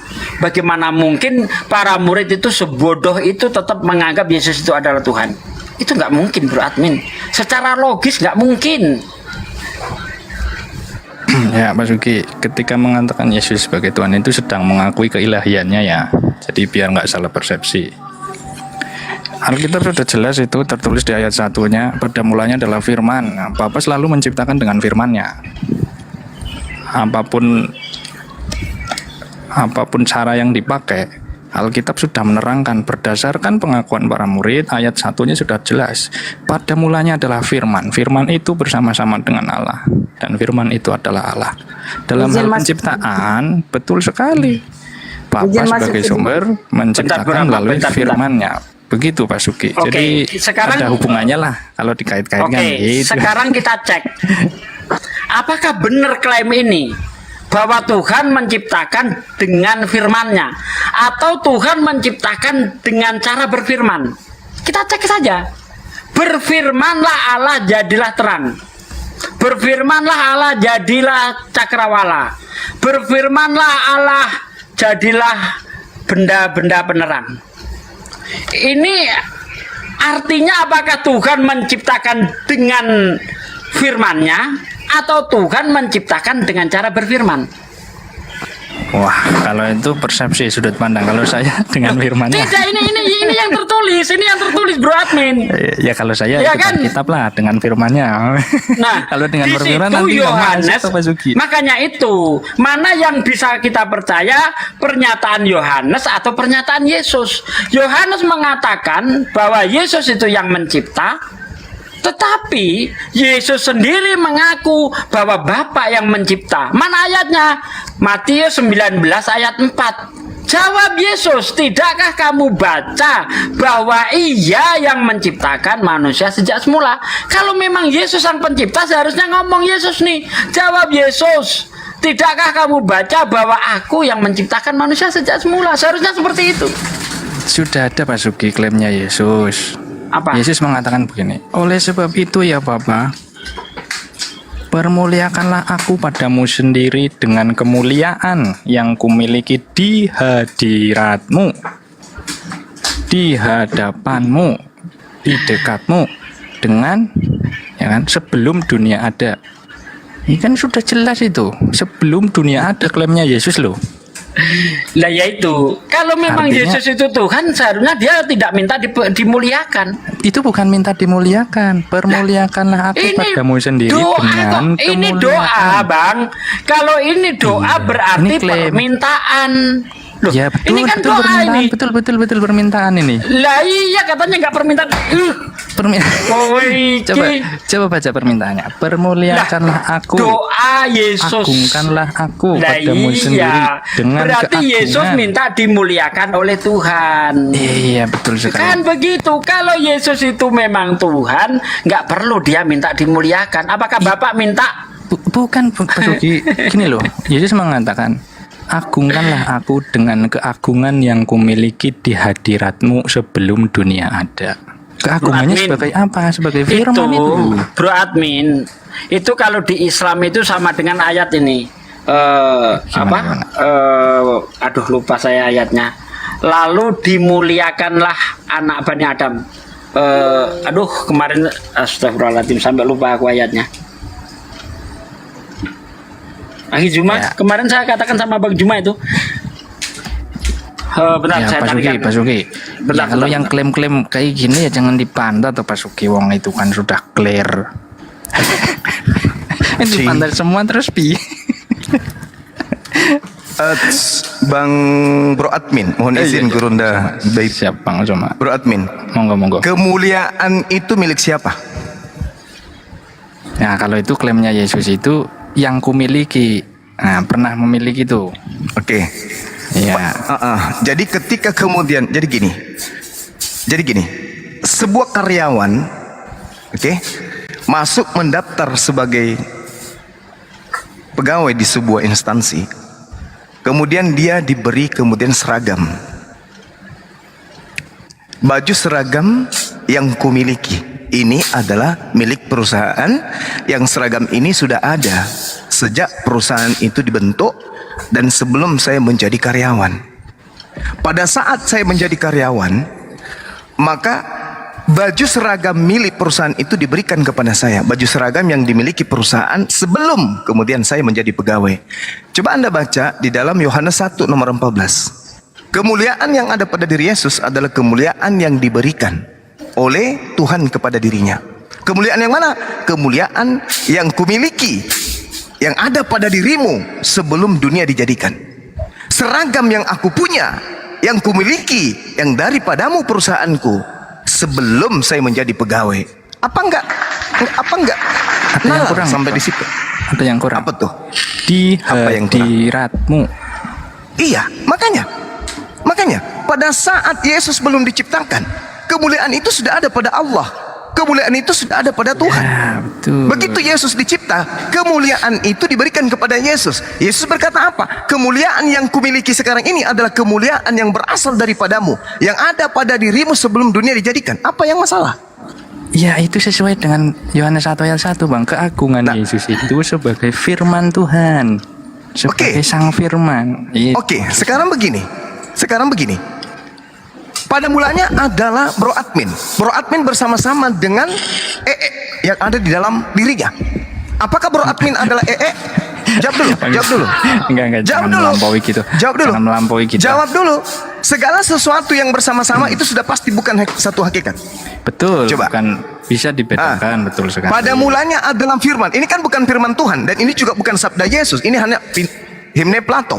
Pada mulanya adalah firman, Itu logos. Yohanes, Bang. Logos itu sama itu firman Tuhan. Sedikit ahi. Ini ayatnya ketemu. Di situ dikatakan walakot karomna bani Adam. Dan sesungguhnya telah kami muliakan anak-anak Adam. Ya memang nggak ada masalah kalau Yesus dimuliakan Tuhan. Bukan Pak Sama Suki, seperti klaimnya Islam Yesus seperti itu. Beda Pak Suki, klaimnya Yesus dengan kemuliaan, dengan keagungan yang kumiliki di hadiratmu. Itu sudah clear sekali. Di hadirat Iya, ibaratnya di iya, hadapan lanjut atau lagi, di Cuma. samping atau bersama-sama. Kemuliaan yang dimiliki Yesus ini kemuliaan dari mana? Ya dari sang sumber toh, dari Bapa toh. Nah, itu milik Yesus atau milik Allah? Ya kemuliaannya milik, kalau klaimnya Yesus milik Yesus. Wah, karena Yesus Milik jadi Yesus. manusia ya. Kemuliaan yang kumiliki, Di hadiratmu. yang ada pada dirimu di dalam kehadiratmu sebelum dunia dijadikan. Sebelum dunia ada, betul. Kejadian 45 nomor 13. Sebab itu ceritakanlah kepada Bapa segala kemuliaanku di negeri Mesir. Apakah kemudian kemuliaan negeri Mesir itu adalah berarti dia itu adalah Tuhan? Beda, klaimnya beda. Yesus mengklaim Oh, beda pula. kemuliaan yang kumiliki di Miliki. hadiratmu. Kalau yang Hadiratmu? tadi ceritakan keagungan Tuhan, kan beda. Teksnya berbeda. Kalau ada data yang kemudian diceritakan sama, gimana? Coba yang sama ada nggak klaim seperti klaimnya Ada. Yesus? Kemuliaan atau Oke. keagungan yang Lalu kumiliki awan di itu hadiratmu. menutupi kemah pertemuan dan kemuliaan Tuhan memenuhi kemah suci. Yes, keagungan Tuhan memenuhi kemah suci. Beda. Apakah kemudian kemuliaan Tuhan yang ada pada kemah itu menjadikan kemah itu Tuhan? Bukan begitu. Kok bukan begitu? Klaimnya Kok kan bukan harus begitu? lengkap dong, Pas. klaimnya Lah, Yesus itu lengkap. Keluaran 40 nomor 35. Sehingga Musa tidak dapat memasuki kemah pertemuan sebab awan itu hinggap di atas kemah itu dan kemuliaan Tuhan memenuhi kemah suci. Apakah kemudian kemah suci itu adalah Tuhan? Ya bukan dong. Loh, kenapa bukan sementara Yesus jadi Tuhan? Karena kemah suci Bedanya? nggak mengklaim. Kemah suci Iya, kan karena nggak kemah suci mengklaim. tidak bisa bicara. Bicara Nah, nggak iya. kemah sucinya? Nah, Enggak. sekarang Anda enggak. Seandainya kemah suci itu berbicara, kemuliaan yang kumiliki sebelum dunia yang ada pada kehadiratmu, karena kemuliaan itu bersama dengan Allah selama Allah itu apa? Dia tidak bermula bersama dengan Allah kemuliaan itu ada, diberikan kepada Yesus. Yesus kemudian mengatakan kemuliaan yang kumiliki yang ada di kehadiratmu. Kemuliaan ini berasal dari Allah, diberikan kepada Yesus. Kemuliaan Allah diberikan kepada Yesus. Mula daripada kemuliaan itu yang bersama-sama dengan Allah.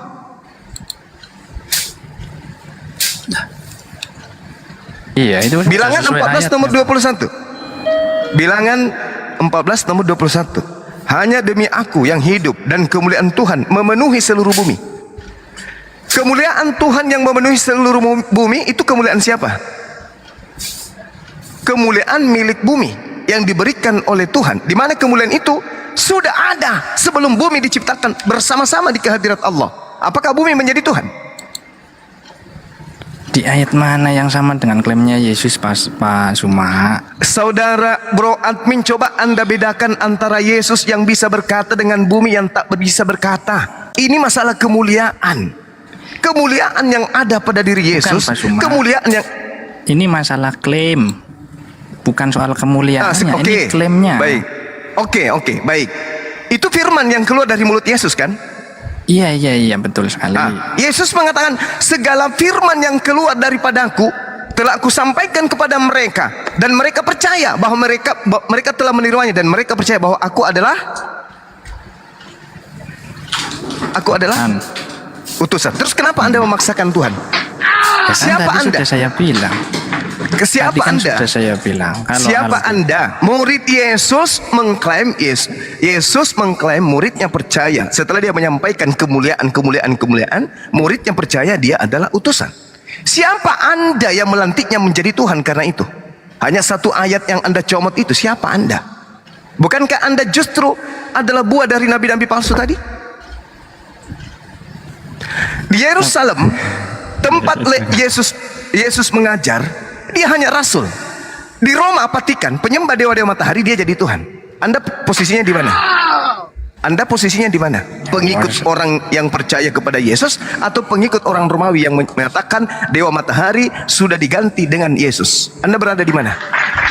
Saya mengatakan Yesus Tuhan, Yesus utusan juga. Double Bang, double. Nggak bisa. Ya bisa. Nggak bisa. Apa nggak bisa? Ya bisa tau Bang. Ya nggak bisa.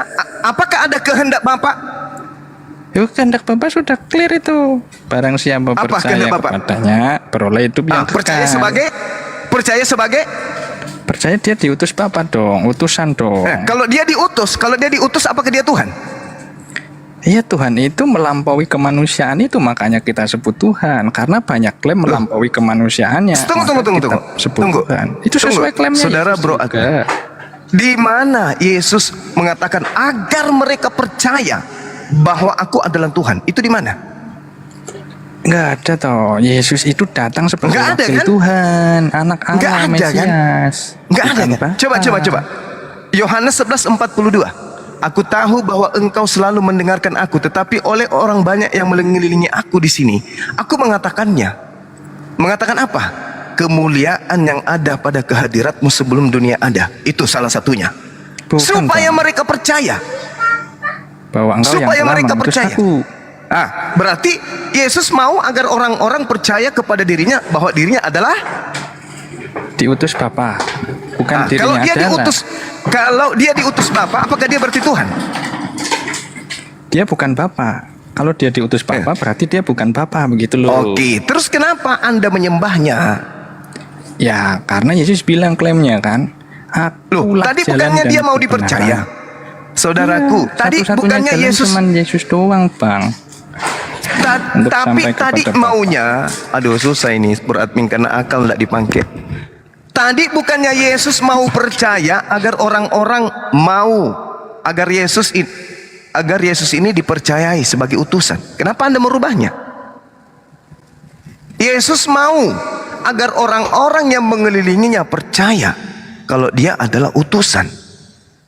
Terus kenapa Anda justru mengikuti buah-buah nabi palsu, memanggil dia Tuhan, padahal Yesus maunya dipercaya sebagai utusan? Coba, supaya mereka percaya bahwa engkaulah yang telah mengutus aku, tiba-tiba Anda datang, wahai Tuhanku Yesus pencipta langit dan bumi, apa enggak ditunjang sama Yesus? Pak Zuma, Yesus itu mengatakan kita harus percaya Yesus utusan Bapa. Jadi terus garis bawahnya adalah Yesus bukan Bapa, gitu loh maksudnya. Terus kenapa Anda sembah? Karena Yesus mengklaim satu-satunya jalan hanya melalui Yesus saja. Akulah jalan dan Jalan kebenaran. menuju Monas, apakah Monas? Enggak menuju Bapa toh. Tidak seorang pun dapat sampai Jalan. kepada Bapa kalau tidak melalui aku. Melalui aku. Melalui Iya. aku itu apa? Apakah kemudian jalan yang dilalui itu adalah tujuan? Ya, jalan tetap dilalui, nggak boleh dilalui. Ya, sekarang kalau jalan dilalui, Bro Admin, Anda masih bisa diwaraskan ini. Cuman Anda itu berkeras hati. Sebentar, Bang Zuma. Jalan menuju, saya tunggu. Oke. Pakai otaknya dulu. Jalan menuju Monas, apakah Monas? Ya bukan toh, Bang. Bukan. Jalan menuju Bapak, apakah Bapak? Ya bukan toh, Yesus bukan Bapa, Bang. Terus kenapa Anda menyembah Yesus? Karena Yesus mengklaim satu-satunya jalan kepada Bapa melalui Yesus. Dia jalan, Abang. Dia itu Nah, terus jalan. piye caranya piye sampai kepada Bapa kalau nggak melalui Yesus? Astagfirullahalazim, ya Allah, Caranya ya Karim. gimana? Caranya lalui jalan itu, bukan disembah. Dia mau pakai Jalan yang perantara. Dia perantara. Jalan yang dilalui adalah percaya kepada jalan ini sebagai utusan. Jangan percaya kepada jalan ini adalah tujuan. La haula wala quwata illa billah. Itulah makanya saudara Bro Admin jatuh pada tanda-tanda buah nabi palsu, karena ternyata Anda menyembah jalan. Anda seperti orang linglung. Al-Quran mengatakan memang demikian. Wa makaru wa makarallah wallahu khairul makirin. Orang yang menipu ini mencoba untuk membuat makar ajaran Tuhan, sehingga Allah membalas tipu daya mereka. Kenapa? Karena mereka lebih percaya kepada makar yang dibuat oleh orang-orang kafir terdahulu, ajaran nenek moyang. Akulah satu-satunya jalan, tidak ada yang sampai kepada Bapa. Kalau itu yang Anda jadikan sebagai acuan, saudaraku, bagaimana dengan pengakuan Yesus sendiri? Matius 31 nomor 21. Lebih muda, lebih duluan pelacur, lebih duluan pemungut cukai masuk ke surga karena percaya kepada Yohanes. Yohanes juga adalah jalan. Musa juga adalah jalan.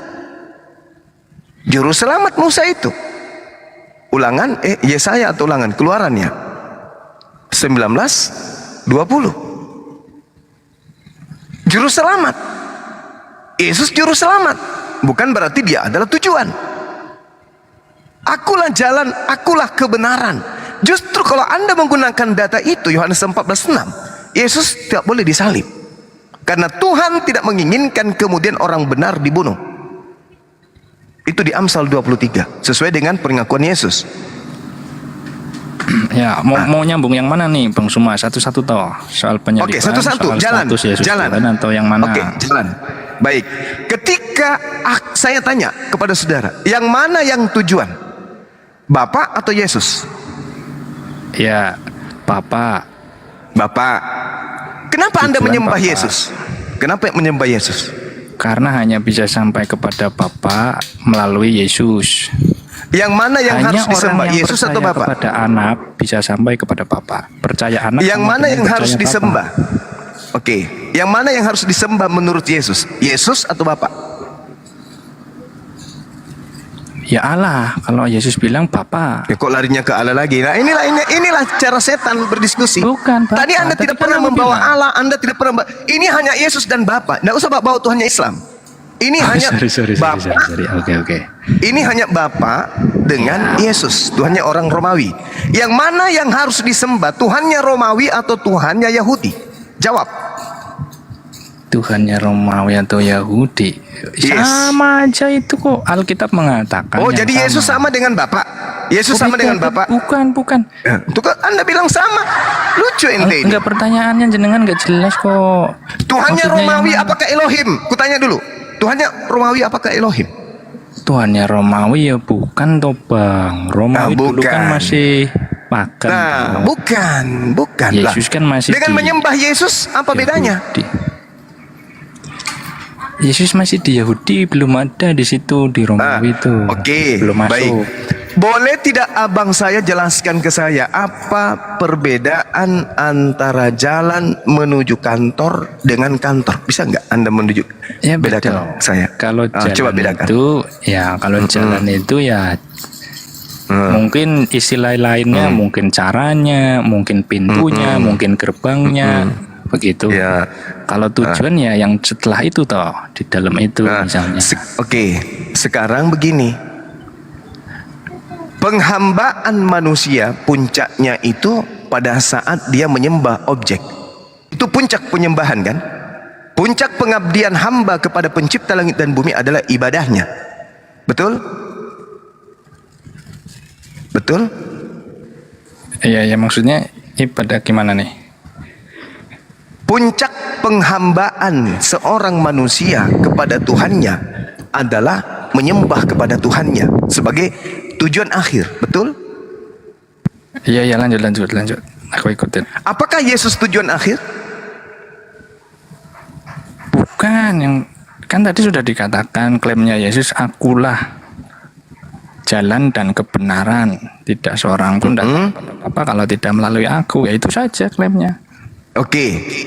Tidak ada orang yang sampai ke puncak Bromo tanpa melalui Mbak Marijan. Paham? Iya, oke. Oke. Mbah Marijan mengatakan, tidak ada yang bisa sampai ke puncak Gunung Bromo tanpa melalui aku. Yang mana yang tujuan di situ, Bang? Mbah Marijan atau puncak? Puncak toh. Puncak.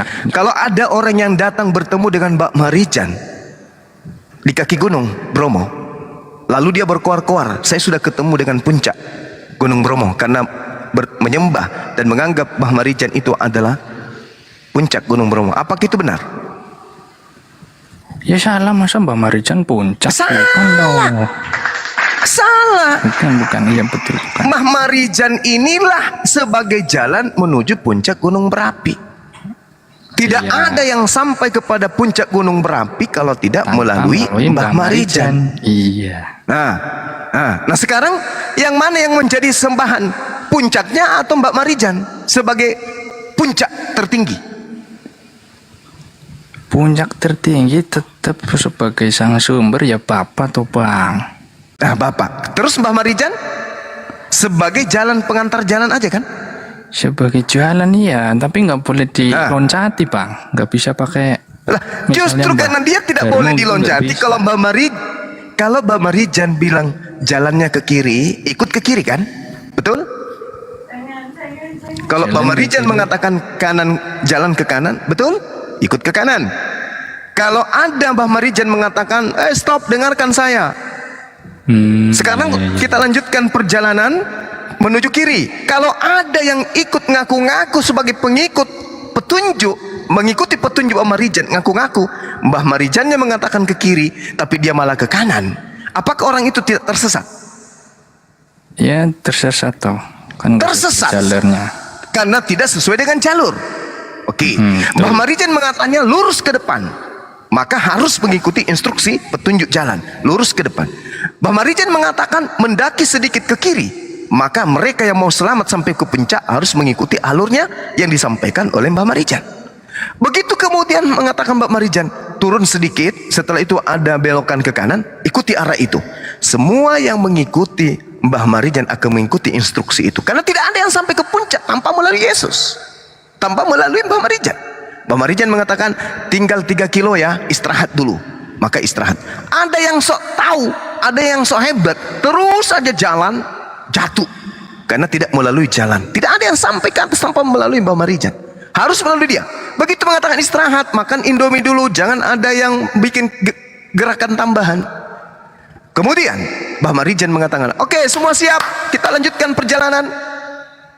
Jalan 1 kilo ke depan lurus, jangan ada ke kiri, jangan ada ke kanan. Semua harus melintasi tali yang ada di sini, berpegang pada tali. Semua harus berpegang kepada tali. Jalan 2 kilo lagi. Marijan kemudian menunjukkan lokasi, inilah puncaknya. Makanya Mbah Marijan dikatakan sebagai, inilah anakku yang kukasihi, kepadanya lah aku berkenan. Barang siapa yang percaya kepada dia, dia akan sampai kepadaku. Barang siapa yang tidak percaya kepada dia, dia akan mati, jatuh di jurang, di pinggiran tebing dan seterusnya. Itu maksudnya, akulah jalan, akulah kebenaran, akulah hidup. Tidak ada yang sampai kepada Bapa tanpa melalui aku. Apa ajaran Yesus ketika dia datang kepada Bani Israel? Adakah dia mengatakan ibadahlah minggu, makanlah babi, sembahlah aku? Ada. Ada. Makanya dikasih peluang kepada saudara, diberikan pengajaran oleh Yesus kepada saudara. Apa itu? Waspadalah kepada nabi-nabi palsu. Apa maksudnya? Waspadalah kepada Mbak Marijan palsu, yang bukannya mengantarkan Anda ke puncak gunung berapi, tapi justru menjatuhkan diri Anda ke dalam jurang. Ini yang dikatakan tanda-tanda pengajar palsu adalah menyuarakan agar kalian kemudian memanggil aku Tuhan, bermujizat pakai namaku, mengusir setan pakai namaku, bernubuat, meramal pakai namaku. Itu tanda-tandanya Marijan palsu. Ikuti aku, akulah jalan, akulah kebenaran, akulah hidup. Sederhana loh itu, sederhana. Kenapa kemudian orang-orang Kristen ini jatuh kepada buah-buah nabi palsu? Kenapa? Karena mereka tidak mengikuti jalan. Yesus mengatakan lebih mudah langit dan bumi lenyap daripada setitik dari hukum Taurat itu batal. Mereka lebih percaya kepada Marijan yang lain, Yesus yang lain. Dengan matinya Yesus di atas tiang salib, dia telah membatalkan semua perintah Torah dan hukum dan perintah dan segala ketentuan yang ada di dalam. Itu yang mereka ikuti, jatuh ke jurang. Enyahlah daripadaku kalian semua pembuat kejahatan. Ini dalilnya. Jelas sekali. Makanya umat Islam itu percaya diri. Kenapa? Nabi Isa alaihissalam mengatakan, ini Rasulullahi ilaikum. Yesus mengatakan hidup kekal itu adalah mereka yang percaya, mereka yang mengenal aku yang engkau utus. Berarti hanya dipercaya sebagai rasul utusan saja baru bisa masuk ke dalam surga. Saudara-saudara Kristenku justru jatuh kepada pengajaran buah-buah nabi palsu. Ingat Bung, sesuai dengan penjelasan guru saya tadi, Akhi Sugi, apa yang dia katakan? Di dalam pengajaran Yesus Matius 7, di situ ada 2 pohon. Pohonnya ini yang harus menjadi patokan.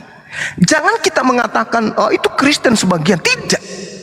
Buah dari pohon yang baik tidak ada buah cacat di atasnya.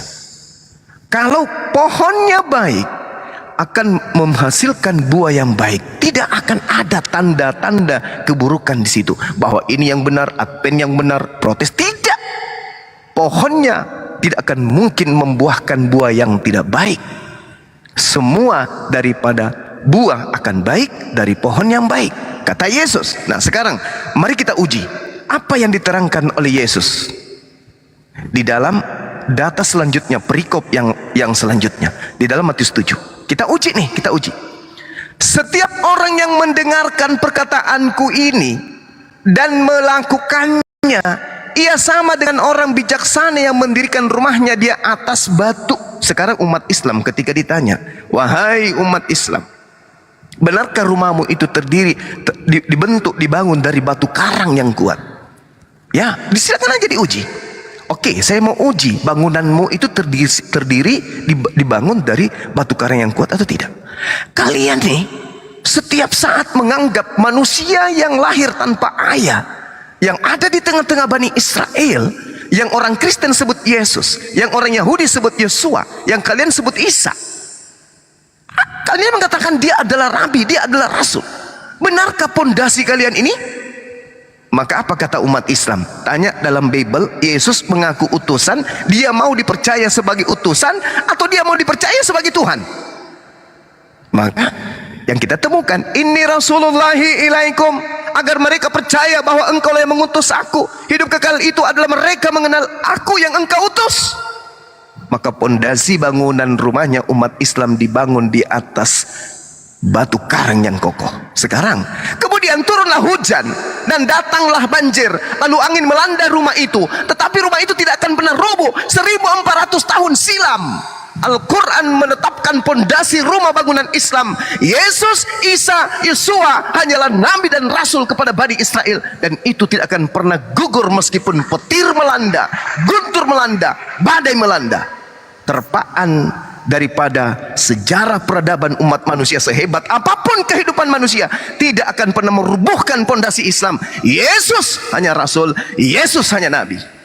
Data selanjutnya, tetapi setiap orang yang mendengarkan perkataanku ini, kata Yesus, dan tidak melakukannya, ia sama dengan orang yang tulul yang mendirikan rumahnya di atas pasir. Kemudian seturunlah hujan dan datanglah banjir, lalu angin melanda rumah itu sehingga rubuhlah rumah itu dan dengan hebat kerusakannya. Sekarang kita tanya orang Kristen, wahai saudara-saudaraku Kristen, adakah Yesus mengajarkan sembahlah aku? Seketika bangunan itu rubuh, yang mereka gunakan hanya apa? Puing-puing akal-akalan. Klaim Yesus, apa klaimnya? Akulah jalan, akulah kebenaran, akulah hidup. Wow, hanya itu saja pondasimu, coy? Oh tidak, ada lagi apa? Dia mampu membangkitkan orang mati. Halo, ada lagi Bang Suma, jangan dulu senang. Apa lagi tuh? Apa lagi? Dia bisa mengampuni dosa. Wow, dia bisa membangkitkan, dia memberikan hidup yang kekal. Wow, seketika itu gugur dengan satu data aja. Di dalam kesaksian Yesus, Yohanes 5 nomor 36, ada kesaksianku yang lebih penting dari Yohanes Pembaptis, apalagi orang Roma yang tidak dikenal. Apa itu? Bahwa semua mujizat yang aku lakukan, yang membuat orang-orang Roma justru menuhankan aku, mendewakan aku, justru kesaksian-kesaksianku ini tentang mujizat-mujizat yang aku lakukan, kesaksianku itulah, mujizat itulah, pekerjaan itulah yang aku lakukan sekarang, dan mujizat-mujizat itulah yang bersaksi tentang aku, bahwa aku adalah Rasul utusan Tuhan. Tak ada. Semua bangunan Kristen rubuh seketika. Tak ada yang tersisa. Kenapa? Mereka membangun rumah dengan menggunakan pasir di pantai. Begitu hujan datang, bangunan rumah dari pasir ini rubuh rata dengan tanah. Kenapa? Karena Yesus menutup endingnya, enyahlah daripadaku kalian semua pembuat kejahatan. Ayo saudara-saudara Kristen, saya hanya mengingatkan saja, tak ada kemudian tendensi apapun itu, tak ada bisnis, tak ada kepentingan pribadi selain untuk mengajak kalian untuk menjadi pengikut Yesus yang benar seperti kami. La ilaha illallah, Yesus Rasulullah. Mari kita tegakkan, kita sampaikan pemberitaan sampai ke ujung bumi tentang perintah Yesus. Beritakanlah Injil kepada seluruh makhluk bahwa aku hanyalah Rasul Tuhan. Jangan menjadi Tuhan, tapi aku adalah Rasul Tuhan. Di dalam Matius 8 nomor 20, apa kata Yesus? Dan ajarkanlah kepada dunia, ajarkanlah kepada seluruh makhluk apa yang aku perintahkan kepada kalian, apa yang aku instruksikan kepada kalian. Apa itu? Apa itu? Hidup kekal, la ilaha illallah, Yesus Rasulullah. Yesus hanyalah Rasul mulia yang diutus oleh pencipta langit dan bumi sebagai hamba yang suci ke tengah-tengah Bani Israel untuk mengajarkan Bani Israel jalan kebenaran dan hidup menuju kepada pencipta langit dan bumi. Demikian. Oh, Bro Admin, udah ngerti belum, Bro Admin? Ya, aku kan menyimak tuh Bang, menunggu giliran. Iya, cuman ya kan banyak. Tapi aku tetaplah sesuai dengan klaimnya Yesus. Akulah jalan. Dan klaim yang lain juga kan ada tuh. Barang siapa percaya kepadaku, ia bukan percaya kepadaku, tetapi kepada Dia yang telah mengutus aku. Dan barang siapa melihat aku, ia melihat dia yang telah mengutus aku. Ya kan? Nah, konteksnya dalam Alkitab, orang Kristen, soal utusan kita sudah di jalur yang sama, Yesus diutus, ya kan? Yang beda itu gini loh. Yang diutus ini bagi orang Kristen bukan manusia biasa, tetapi punya keilahian karena banyak klaimnya yang melampaui kemanusiaan, begitu loh. Dan lagi pula Yesus ini yang mengutus Bapaknya. Jadi ada hubungan yang lebih dari sekedar hamba atau yang disebut dengan peranakan. Itu loh. Jadi itu harus sesuai dengan Alkitab. Alkitab memang mengatakan demikian. Itu nggak bisa dibantah lagi. Kalau nggak gitu ya berarti belum sah Kristennya gitu loh. Nah, yang saya agak bilang itu kadang-kadang pengakuan kita, pemahaman orang Kristen tentang Alkitab dianggap tidak masuk akal. Nah, yang saya bingung kenapa dikatakan tidak masuk akal itu loh. Sebenarnya masuk akal ini maksudnya gimana sih, cara ngukurnya masuk akal itu gimana, atau yang dimaksud tidak masuk akal itu gimana gitu Bang Suma? Oke, baik. Kebetulan saja Al-Quran mengatakan bahwa yang bisa sampai kepada kebenaran itu hanyalah mereka yang menggunakan akal. Al-Quran surah Az-Zumar itu menjelaskan dengan sangat valid kepada kami umat Islam bahwa orang-orang yang bisa, sabar Bang, ayat 6 apa ayat 9 ya, dalam Al-Quran hanya orang-orang yang menggunakan akal sehatlah yang kemudian bisa sampai kepada kebenaran itu. Sama seperti ajaran Yesus, kasihilah Tuhanmu dengan segenap akal budi, bukan dengan iman. Ini kan abang saya sudah mengedepankan iman, sementara Yesus sama sekali tidak pernah mengatakan kasihilah Tuhan dengan iman. Tak ada itu. Yesus hanya mengatakan apa? Hatimu, kekuatanmu, dan akal budimu. Nah, artinya apa? Iman itu adalah manifestasi yang ditumbuhkan kemudian dengan proses akal. Makanya Al-Quran mengatakan innama yatazakkaru ulul albab. Sebenarnya hanya orang yang berakal sehatlah yang dapat sampai kepada kebenaran. Yang berakal sehat. Nah, sekarang setelah saya menjelaskan kepada saudara saya bro admin yang saya kasihi, di dalam Matius 3 yang saya jelaskan tadi, Matius 7, setiap orang yang mendengarkan perkataanku ini sudah jelas ini bang, abang tidak mau mendengarkan Yesus. Yesus mengatakan buah-buah dari pengajaran nabi palsu itu bisa dilihat dari buahnya. Yang pertama apa? Memanggil Yesus Tuhan dengan berbagai macam perangkat, alibi, asumsi, dalih yang Anda bawa. Klaim-klaimnya lah, klaim ilahi lah, segala macam. Sementara Yesus mau dipercaya bahwa dia hanya utusan. Kemauan Yesus kenapa nggak diluluskan? Kasihan dia. Dia datang membawa misi kenabian, membawa misi kerasulan. Kenapa kita tidak menolong dia? Siapakah yang akan menolong aku, kata Yesus, untuk menegakkan agama Allah? Ma'ansara ilallah. Siapa yang akan menolong saya kepada Allah? Dengarkanlah dia. Wahai sahabat-sahabatku, waspadalah terhadap nabi-nabi palsu, wahai murid-muridku yang akan datang kepadamu. Bani Israel akan didatangi orang dari luar Israel, menyamar-nyamar sebagai murid Yesus. Siapa mereka? Pasukan dari Roma Katolik. Mereka menyamar datang ke tubuh murid-murid Yesus, mengaku-ngaku sebagai domba padahal mereka adalah serigala. Terus gimana caranya membedakan, wahai guruku Yesus? Cara membedakannya, tengok mereka. Mereka memanggil aku Tuhan. Mereka bernubuat pakai namaku. Mereka mengusir setan pakai namaku.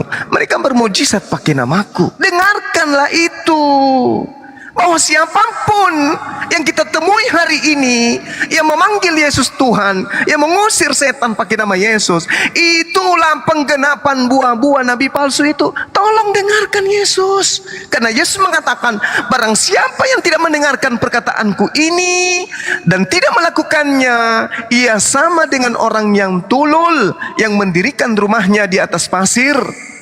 Orang tulul membangun imannya dalam remah-remah asumsi dan imani saja. Kemudian ketika imannya diuji, siapa yang memerintahkan engkau menyembah Yesus? Mereka akan beralibi, berasumsi, berakal-akalan. Kenapa? Karena dia mengikuti ajaran orang yang makan suap. Orang yang makan suap, orang yang fasik. Orang yang fasik memutarbalikkan kebenaran. Yang tadinya benar dianggap salah, yang tadinya salah dianggap benar. Inilah buah dari nabi palsu itu. Sekarang sederhana aja, saudaraku. Sekarang gini aja, 30 detik. Abang saya ke cermin, bawa Bible, baca di depan cermin Matius 7 nomor 15. Jangan ada tendensi karena Bang Suma atau apapun itu. Masuk ke dalam kamar, kunci dari dalam, ada kaca, baca Matius 7 nomor 15. Baca dengan hati, baca dengan kalbu. Habis itu telah pada diri saudara. Apakah saudara ada buah-buah, ada tanda-tanda buah dari pengajaran nabi-nabi palsu itu pada saudara? Hari Minggu Anda ke gereja memanggil Yesus Tuhan. Orang-orang pemuka-pemuka agama mengobati orang dengan memegang kepalanya dengan menyebut nama Yesus. Orang yang pendeta dipanggil ke rumah mengusir setan yang ada di rumah menggunakan nama Yesus. Orang yang bercerita tentang masa depan seseorang dengan nama Yesus. Apakah tanda-tanda itu ada pada diri saudara? Ada pada agama saudara? Kalau ada, kata Yesus, pohon itu yang menghasilkan buah tidak baik ini akan dibuang dan dilemparkan ke dalam api. Enyahlah daripada aku, kalian semua adalah pembuat kejahatan. Jangan dulu kemana-mana. Jangan dulu, kan dia mengklaim dirinya, kan dia mengklaim ini, kan dia mujizat, kan. Jangan dulu ke situ. Jangan dulu ke situ. Langsung ke buahnya. Apakah buah ini tanda-tandanya ada pada diri Anda? Silakan. Saya ikuti klaimnya Bang Suma tadi, orang fasik itu memutarbalikkan kebenaran. Saya ulangi, orang fasik memutarbalikkan kebenaran. Dan tadi juga pertanyaan saya sebenarnya, kenapa sih persepsi pandangan orang Kristen terhadap Alkitab dikatakan tidak masuk akal begitu? Ya kan, ya tadi sudah dijawab. Cuman saya juga belum nemu ukurannya itu apa gitu. Masuk akal itu ukurannya apa? Misal nih, manusia tidak mungkin berjalan di atas air. Dasarnya adalah sains. Karena air itu benda cair, tidak mungkin orang bisa berdiri di atas benda cair, pasti akan tenggelam atau masuk, kecuali benda padat. Manusia bisa berdiri di atas benda padat, itu sains dasarnya. Masuk akal, makanya masuk akal dikatakan tidak mungkin orang berjalan di atas air. Nah sekarang ketika Bang Suma mengatakan orang Kristen mengatakan Yesus Tuhan tidak masuk akal, itu dasarnya apa sebenarnya? Itu yang tadi jadi pertanyaan. Dan coba kalimat saya ini diukur apakah masuk akal atau tidak. Seandainya ada orang mengatakan Nabi Muhammad bukan Nabi, bisa diulang? Iya. Sorry. Itu tidak masuk akal. Kenapa dikatakan tidak masuk akal? Ya, silakan. Ya. Karena tidak mungkin. Saya jawab ya. Karena tidak mungkin seorang yang hidup 1400 tahun silam tanpa adanya sentuhan elektronik, internet, kehidupan yang peradabannya sudah maju, bisa mengetahui tentang apa yang baru akan ditemukan dan akan ditemukan oleh ilmuwan, oleh alat-alat canggih. Tetapi lebih dulu ditemukan 1400 tahun silam seorang diri tanpa melakukan penyelidikan, tanpa melakukan riset. Di sana tidak ada listrik PLN, di sana tidak ada komputer. Kenapa dia bisa mengetahui isi perut manusia? Itu salah satu contoh. Kalau itu bukan ilham dari pencipta langit dan bumi, mustahil 1400 tahun silam ajaran ini bisa ditemukan kebenarannya. Semakin maju zaman, semakin menguak isi Al-Quran yang ditemukan para ilmuwan. Pak Suma. Oke, silakan. Pak Suma tahu dari mana informasinya orang tersebut punya pengetahuan itu, taunya dari mana? Al-Quran datang kemudian dari Al-Quran. Sabar. Al-Quran kemudian datang kepada beliau, diterima beliau, disampaikan kepada orang sekelilingnya. Orang sekelilingnya kemudian mengajarkan orang lain sekelilingnya. Akhirnya benua Arab memenuhi kemudian umatnya. Oke, Bang Suma. Oke. Berarti Bang Suma kan tadi menjawab pertanyaan saya. Ada orang mengatakan Nabi Muhammad itu bukan Nabi. Dikatakan itu tidak masuk akal karena tidak sesuai dengan Al-Quran sebagai dasarnya. Benar nggak? Yes. Berarti Saya masuk nanya akal dong. dan tidak tergantung dari sumber yang dipakai, betul? Oh tidak, ini kita berbicara mengenai akal kan, bukan penolakan Nah, ya. terhadap, bukan menolak karena bertentangan dengan iman, tapi akal, betul nggak? Orang-orang yang menolak Nabi Muhammad SAW itu cuma 1% karena akal. Bukan Semua saya yang ngomong yang nolak, Bang Suma. Nabi Muhammad dikatakan Nabi masuk akal karena sesuai dengan kitab suci. Iya, dan Iya kan? sesuai dengan fakta. Iya. Artinya ada faktor lain yang dijadikan ukuran landasan. Itu dianggap masuk akal dan tidak. Ya itu kitab suci, betul. Oke. Dan Nabi Muhammad menyampaikan dirinya Nabi. Betul. Allah Saya menyatakan ACC. dirinya Nabi. Yesus Sepakat. menyatakan dirinya Nabi. Tuhan Elohim menyatakan dirinya Nabi. Tapi muncul ajaran di luar daripada dua oknum ini, yaitu Allah dan Yesus. Dia Tuhan. Mana yang harus kita percaya? Kalau kami, Bukan, gini. ya silakan. Bentar. Maksudnya gini loh Bang Suma. Jadi ketika ada orang, misalnya saya nih mengatakan Nabi Muhammad bukan Nabi, itu nggak masuk akal karena tidak sesuai dengan datanya. Tidak sesuai dengan datanya. Datanya mengatakan, Al-Quran mengatakan Nabi Muhammad adalah Nabi. Makanya premis saya tidak masuk akal. Karena tidak sesuai datanya. Loh, Sumber informasinya mengatakan dia Nabi. Berarti Iya. sesuai dong. Enggak, maksudnya premis saya loh. Premis saya yang mengatakan Nabi Muhammad bukan Nabi itu tidak masuk akal. Yang masuk akal adalah Nabi Muhammad ya Nabi. Bukan Karena itu. sesuai datanya. Bukan itu, Bang. Bukan itu. Seorang nabi dulu secara umum. Nabi ini apa? Orang yang menerima wahyu untuk dirinya. Lalu apa itu rasul? Rasul adalah seorang nabi yang menerima wahyu untuk dirinya dan untuk orang lain. Itu rasul. Nah, sekarang polanya di dalam ajaran Nabi Muhammad. Yang pertama mengajarkan manusia seluruh bumi untuk mempertuhankan satu esensi pencipta saja. Satu. Kedua, adanya unsur cara berhubungan dengan yang satu ini adalah ibadah. Sebentar, Yang ketiga, Mohon maaf. Bukan mau motong ya, enggak. Tapi gini maksudnya gini. Misalnya nih Bang Zuma yang bilang Nabi Muhammad bukan Nabi, masuk akal enggak? Nabi Muhammad bukan nabi, Iya. tidak masuk akal. Iya, nah itu loh maksud saya. Maksudnya dalam pengajaran sekarang, kalau ada orang Islam bilang Nabi Muhammad bukan Nabi, yang nggak masuk akal. Karena orang Islam itu landasan imannya adalah Al-Quran. Apa yang dikatakan Al-Quran? Bukan begitu, Bro Admin. Bukan begitu. Kami ini, saya contoh nih. Masuk akal Izinkan kalau saya ada bicara. orang Islam bilang Nabi Muhammad bukan Nabi. Izinkan saya bicara. Oke? Perbedaan saudara dengan saya. Anda menyembah Yesus karena mengikuti nenek moyang. Tunggu. Maksud saya dalam Saya hal ngerti. mengukur, Saya masuk ngerti. akal dan tidak. Saya ngerti. Dengarkan saya dulu. Ketika Anda menyembah Yesus, itu bukan karena perintah, tapi karena mengikuti nenek moyang. Kalau saya mengikuti perintah yang ada dalam Al-Quran, bukan mengikuti orang tua saja. Orang tua saya mengajarkan menyembah kepada Allah. Orang tua saya mengajarkan merasulkan Nabi Muhammad. Saya tidak tinggal diam, saya belajar. Ternyata Nabi itu adalah wakil Tuhan. Tuhan itu sudah pasti maha mengetahui. Kalau seorang Nabi mengajarkan sebuah pengajaran yang tidak sesuai dengan akal, maka itu bukan Nabi.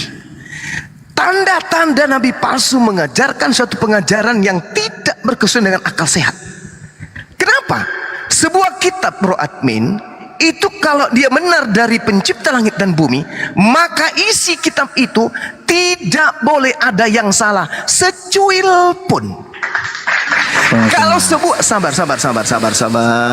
Kalau ada sebuah kitab yang dibawa oleh seorang nabi, tapi kitab itu tidak berkesesuaian dengan akal, 100% itu bukan dari pencipta langit dan bumi. Kenapa? Pencipta langit dan bumi itu maha mengetahui. Ketika dia berfirman, ketika dia berkalam melalui perwakilan duta atau utusannya, lalu utusannya menyampaikan kalam itu, lalu seketika kalam itu sampai kepada manusia, maka kalam itu tertolak oleh akal, maka percayalah bahwa buku itu adalah bukan kalam Allah, dan yang menyampaikan itu bukanlah seorang nabi. Itu tolak ukurnya. Bagaimana dengan Rasulullah Muhammad sallallahu alaihi wasallam? Seorang diri hidup di zaman jahiliyah, tidak ada peradaban di situ, tidak ada elektronik di sana, tidak ada digital di sana. Menyampaikan kalam ilahi. Kalam ilahi artinya adalah kalam pencipta langit dan bumi. Pencipta langit dan bumi adalah maha tahu. Apa yang diketahui oleh pencipta langit dan bumi? Garis besarnya adalah masa yang lalu yang dihadapi manusia, masa yang dihadapi manusia saat sekarang, dan masa yang akan dihadapi oleh manusia nanti ke depannya. Itu semua diketahui oleh Sang Maha Mengetahui, Sang Tuhan. Include di mana pengajaran itu? Di dalam sebuah kitab yang dititip kepada Nabi. Untuk membuktikan orang ini Nabi, lihat kitabnya. Kalau kitabnya syarat dengan kebenaran, setiap hari, setiap ada temuan, ada lebih dulu 1400 tahun. Begitu ditemukan ilmuwan lagi, ternyata sudah 1400 tahun sudah ditemukan lebih dulu oleh sang Nabi. Berarti ini adalah benar-benar wakil Tuhan. Benar-benar wakil Tuhan ini. Karena semua yang tertulis di dalam buku yang dibawa sebagai kitab itu tidak ada yang bertentangan dengan kemaslahatan kehidupan manusia. Berjalannya zaman, ada temuan baru. Al-Quran sudah mengungkapkan 400 tahun lalu. Dari mana seorang manusia yang hidup jahiliyah tanpa ada terkontaminasi dengan kehidupan yang beradab, kehidupan yang sudah matang, kehidupan yang sudah istimewa, kehidupan yang sudah sempurna? Dari mana dia tahu? Seorang diri mengajar, seorang diri tidak pernah tahu apa itu Torah, tidak pernah tahu apa itu Mazmur, tidak tahu itu Injil, tapi dia kemudian menorehkan segala sesuatu, baik yang dulu, sekarang pada masanya, dan juga masa yang sekarang dan masa yang akan datang. Dari mana seorang ini tahu kalau dia bukan wakil Tuhan? Dari mana? Itulah kenapa kami beriman bahwa inilah rasio masuk akal. Sekarang coba buka kitab saudara, buka kitab saudara sekarang, lalu baca apa yang dikatakan kitab Ayub. Manusia dicipta dari susu yang mirip susu, lalu kental seperti keju. Apakah itu benar dari Tuhan Maha Pencipta? Langit punya tiang, mau loncat-loncat tiang langit. Apakah itu sesuai dengan ilmu pengetahuan? Tidak. Berarti itu tidak berasal dari pencipta langit dan bumi yang Maha Mengetahui. Sederhana bukan? Sederhana bukan? Al-Quran kapan dia mati zaman? Coba anda baca kitab saudara Imamat 14, Imamat 13. Bagaimana orang mengobati orang yang penyakit panuh? Dikurung 7 hari. Kalau panuhnya tidak sembuh, kurung lagi selama 14 hari lamanya. Kalau tidak sembuh juga, apa yang terjadi? Apakah itu bisa digunakan saat sekarang? Tidak bisa. Al-Quran, apa yang isinya yang sudah ketinggalan zaman? Tak ada. Semakin canggih peradaban kehidupan manusia, semakin terkuat kebenaran Al-Quranul Karim. Lalu apa dasar kita untuk menolak Al-Quran? Karena iman kita bertentangan dengan Islam. Itulah dasar pijakan saudara-saudara Kristen menolak Islam. Tak ada yang lain. Silakan. Ya, oke Bang Sumaya. Saya garis bawahi dulu soal kebenaran, tidak ada penolakan dalam Al-Quran ya. Soal kebenaran Al-Quran menurut Muslim tidak ada penolakan saya. Jadi yang saya garis bawahi di sini, yang saya unjuk itu adalah cara menilainya begitu. Nah, tadi kan kita sudah sepakat ya. Dan saya ikuti cara pikirnya Bang Suma. Orang fasik memutarbalikkan kebenaran. Bang Suma bilang kitab suci tidak masuk akal, itu tidak bisa dipercaya. Bang Suma, perlu diketahui juga, kitab suci itu menceritakan hal-hal yang tidak masuk akal, atau yang mungkin disebut mukjizat atau yang lain-lain lah. Jadi Bukan karena tidak masuk akal kemudian kitab suci itu dikatakan tidak boleh dipercaya. Karena di dalamnya memang mengandung hal-hal yang tidak masuk akal. Nah, makanya saya kembali ke tujuan saya tadi bertanya, dari mana dasarnya Bang Suma mengatakan pandangan Kristen mengatakan misalnya nih, Yesus utusan, Yesus Tuhan itu dikatakan tidak masuk akal. Itu atas dasar apa? Sementara seperti halnya Bang Suma mengatakan Nabi Muhammad, Nabi Isa itu adalah Rasul Tuhan. Sesuai dengan apa yang ada di dalam Al-Quran, itu masuk akal, clear, kebenarannya clear, tidak bisa ditolak. Nah, sebagai orang Kristen mengatakan Yesus Tuhan bersumber dengan Alkitab, apalagi ditulis LAI, di situ jelas tertulis Tuhan Yesus. Orang Kristen mengatakan Yesus ya Tuhan, Bapa Tuhan, dikatakan tidak masuk akal. Nah, itu tuh cara mengukurnya itu gimana? Kenapa sampai bisa seperti itu gitu loh? Apakah itu karena ambisi sendiri atau apa? Justru sesuai data. Jadi itu sudah sesuai apa? Itu sudah masuk akal. Orang Kristen bilang Yesus Tuhan, wong kitabnya bilang seperti itu. Itu loh maksud saya, Bang Suma. Oke, baik. Tadi keandai saja logika Anda itu bisa Anda gunakan secara netral. Saya katakan Tuhan pencipta langit dan bumi itu maha tahu. Itu dulu poinnya. Sehingga ketika Tuhan yang maha pencipta, yang maha mengetahui ini mengajar, apakah mungkin ajarannya akan salah? Aku tanya dulu, saudara admin, apakah mungkin Tuhan pencipta yang maha mengetahui ini ajarannya akan salah? Maksudnya pencipta ajaran salah gimana? Pencipta ya tidak mungkin salah. Tidak mungkin salah kan? Iya. Nah, ketika orang yang menerima firman dari yang tidak mungkin salah, lalu menuangkan di dalam sebuah kitab, tetapi ada kesalahan di dalamnya, apakah masih bisa diimani ini berasal dari pencipta?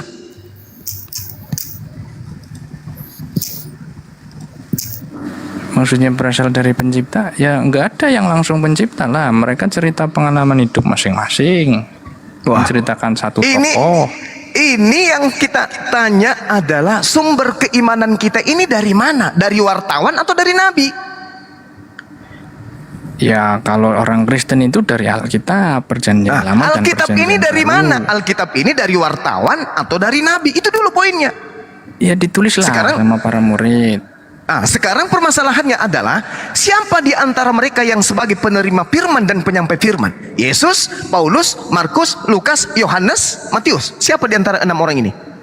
Ya semua itu dia. yang menjadi. Inilah yang menyebabkan Anda terjebak.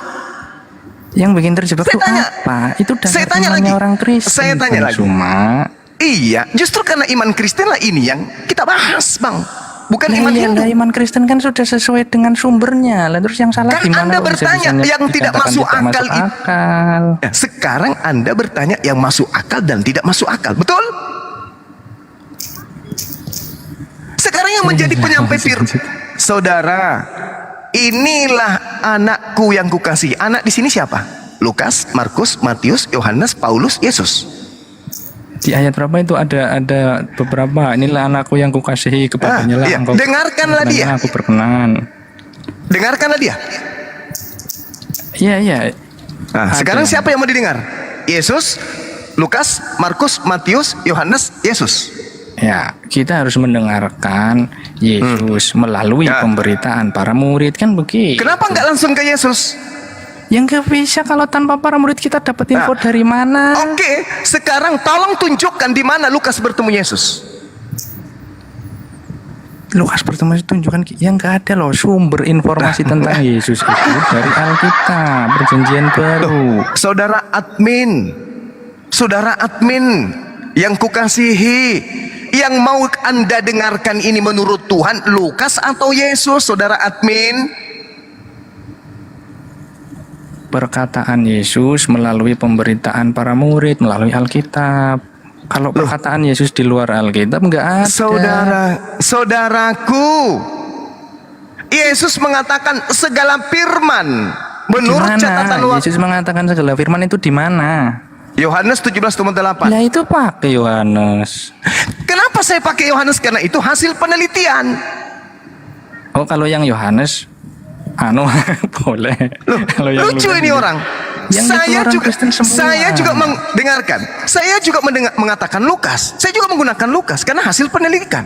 Sekarang duduk perkaranya adalah sebagai penyampai firman siapa? Yesus atau Lukas? Atau Yohanes? Ya, Yang semua sebagai toh. penyampai firman. Lalu kau semua. Pertama begini. Kan Yesus mengatakan segala firman. Engkau berikan kepadaku. Telah aku sampaikan kepada mereka. Ayat selanjutnya dibaca toh, supaya Dan setiap mereka orang telah yang percaya. mendengar Tunggu. pengajaran mereka. Tunggu. Sabar. Dan mereka telah menerimanya. Dan mereka percaya bahwa aku apa? Utusan. Lah, Mereka utusan. percaya aku adalah utusan. Ini bukan Oke? soal utusan lagi, Bang Suma. La haula wala quwata illa. Sebagai utusan dialah yang punya hak menyampaikan firman. Yohanes 12:49. Aku Iya, di ayat tidak selanjutnya berkata. ada juga, ya kan, ayatnya supaya setiap orang yang mendengarkan pemberitaan mereka.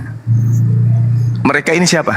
Ya para murid itu toh yang sudah di. Tolong tunjukkan kepada saya Lukas ada pada saat itu sebagai murid. Lukas nggak ada. Gak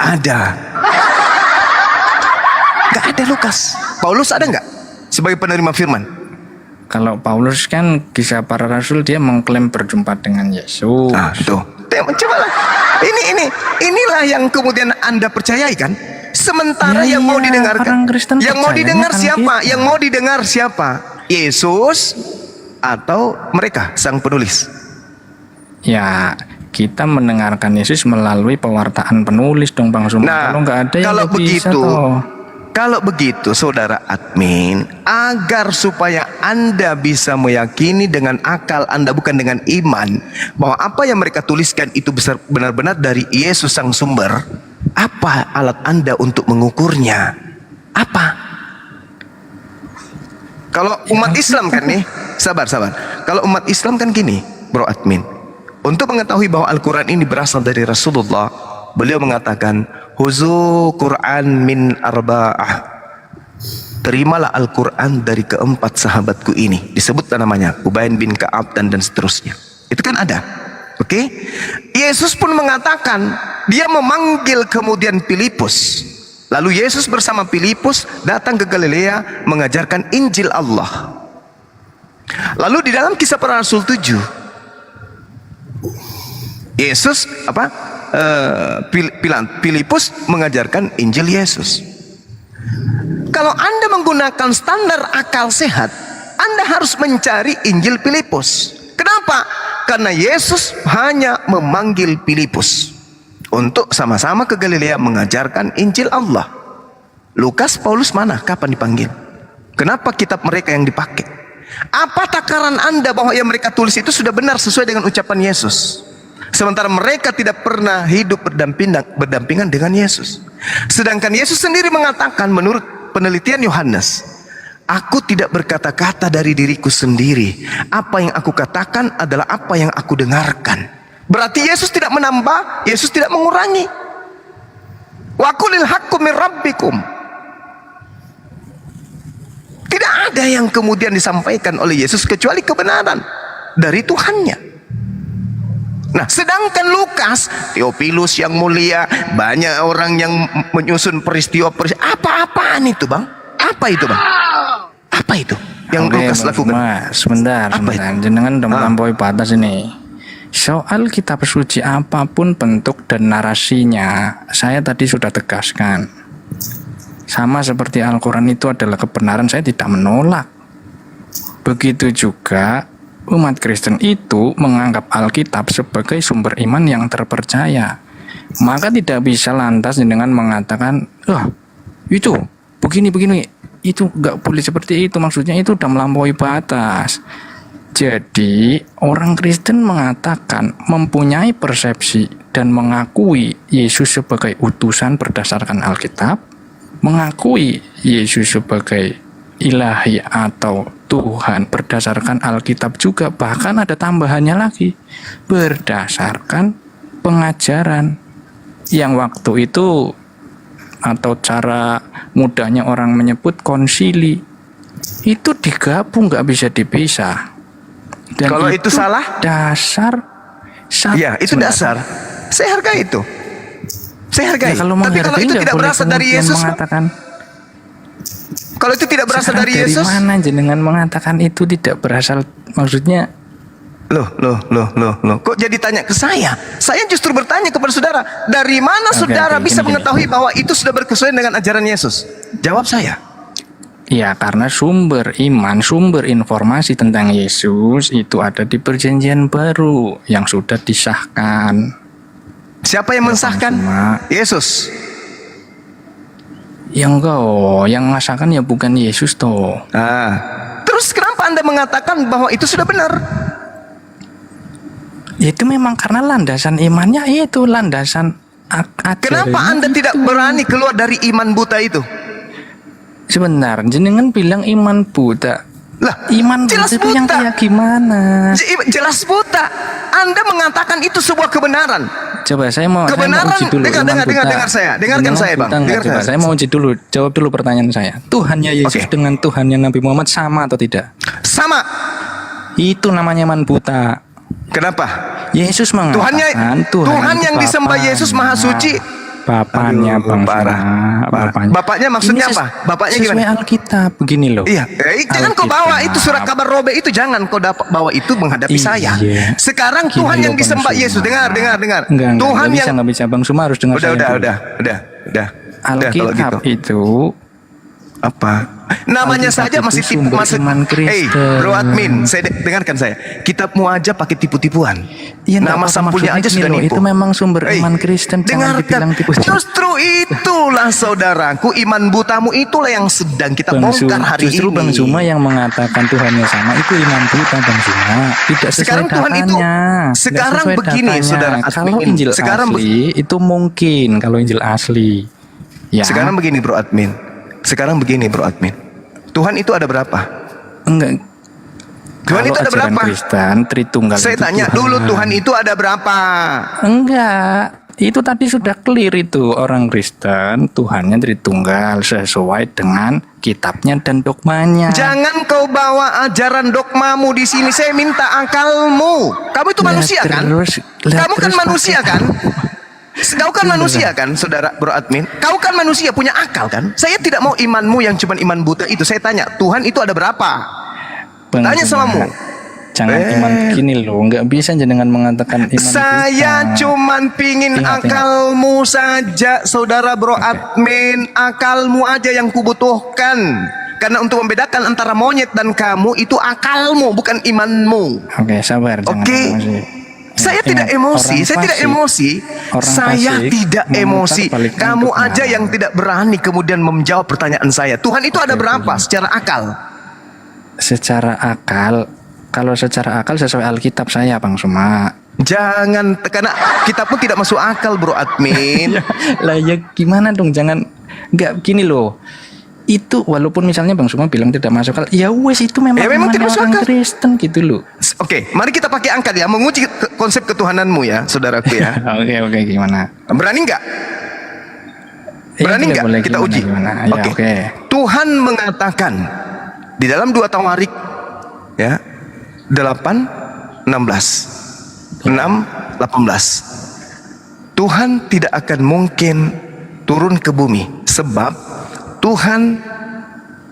langit, bahkan langit yang menaungi seluruh langit pun tidak akan memuat Mampu. Tuhan. Betul. Sepakat. Terus yang lahir dari rahim Maria ini apa? Oh ya, itu firman-Nya yang diutus. Bukan Tuhan. Tuhan, itu Tuhan. Nah itu berarti kalau pernyataan Salah. kitabnya Bang Suma, sebentar. Yang di Perjanjian Lama itu tentang Bapa. Kalau Perjanjian Baru tentang Putra.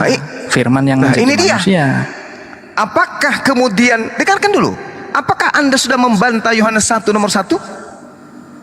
Oh tidak, kan dikatakan pada mulanya adalah firman. Firman itu bersama-sama dengan Allah. Firman itu adalah Allah menjadi daging.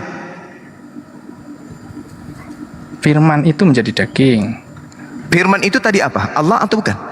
Theos. Nah, Theos itu menjadi daging. Ya. Berarti pernyataan tadi di perjanjian lama, langit tidak memuat Tuhan. Kok daging bisa memuat Tuhan? Itu kok sudah daging bisa memuat Tuhan? Sudah ditegaskan sama Yesus. Aku datang saudara. atas nama Bapakku, bukan Bapa yang datang. Saudaraku, tadi yang menjadi daging siapa? Bapak atau bukan? Bukan, firmannya. Loh, tadi di situ dikatakan dan firman adalah Bapak. Bukan Theos. Theos ini bukan Bapak. Theos bukan. Bapak disebut Theos. Dasar kampret. Cobalah kau berpikir. Pakai logika sehatmu, saudaraku, bro admin. Bro admin, inilah yang saya katakan konsep ketuhanan saudara tidak masuk akal. Dalam perjanjian lama jelas sekali bahkan langit yang menaungi seluruh langit tidak dapat memuat Bapa. Kok tiba-tiba Bapa masuk ke dalam daging? Gimana kitabnya bunyi begitu? Lah itulah yang kukatakan tidak masuk akal. Bang Zuma. Tuhan tidak serupa dengan apapun. Yeremia 10 nomor 6. Loh kok Tuhan serupa dengan manusia? Bang Zuma. Tunggu saudaraku. Tunggu saudara. Ini bro admin dulu. Coba. Saya ingin Sabar dulu, bro admin dulu bang. Sabar dulu, bro admin dulu. Tadi ngeyel mematikan akalnya sendiri. Apakah Anda mengakui bahwa pengakuan Tuhan, pengakuan Tuhan sendiri bahwa Tuhan tidak dapat kemudian dimuat oleh langit, bahkan langit yang menaungi seluruh langit? Anda mengakui itu? Iya. Oke. Berarti Anda mengakui Allahu Akbar, Allah Maha Besar, Tuhan Maha Besar. Mengakui Tuhan Maha Besar. Terus tapi kenapa Tuhan baru masuk? Memang tertulis lah, gimana dong? Justru itulah kitabmu bilang dongeng surat kabar. Kan tadi sudah saya katakan Tuhan maha mengetahui. Kalau sebuah buku panduan bertentangan dengan akal sehat, maka itu pasti bukan dari Tuhan. Kan sudah katakan sama saudara. Nah, sekarang Anda mengatakan ketika akal itu karena ayatnya mengatakan firman yang menjadi manusia, begitu loh Bang Soma. Saudaraku bro admin, jangan mengatakan firman menjadi manusia. Anda katakan aja Bapak menjadi manusia. Tidak usah malu-malu. Kalau Bapak nanti nggak sesuai dogmanya dong. Theos dengan Bapak beda. Ya, Bapak itu disebut Theos juga. Pada mulanya adalah Logos. Logos itu bersama-sama dengan Theos. Theos itu adalah Logos itu adalah Theos. Logos itu adalah Theos. Theos menjadi daging, betul? Logos yang menjadi daging. Bukan ya, Theos. Juga boleh lah, boleh. Ya, tapi bukan Tuhan, Theos Bapak. Kenapa bisa kayak gitu? Beda nih. Lah memang dibedakan. Dogmanya sudah seperti itu, nggak bisa diloncati. Jadi harus sesuai dong. Logos adalah Theos.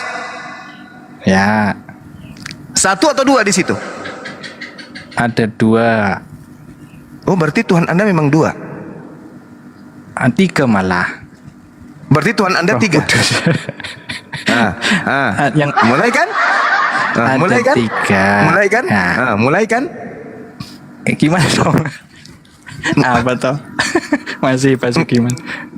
Masih. Enggak nampak. Mulai kan? Nah, Shema Israel, Adonai Eloheinu, Adonai Had. Kenapa jadi tiga?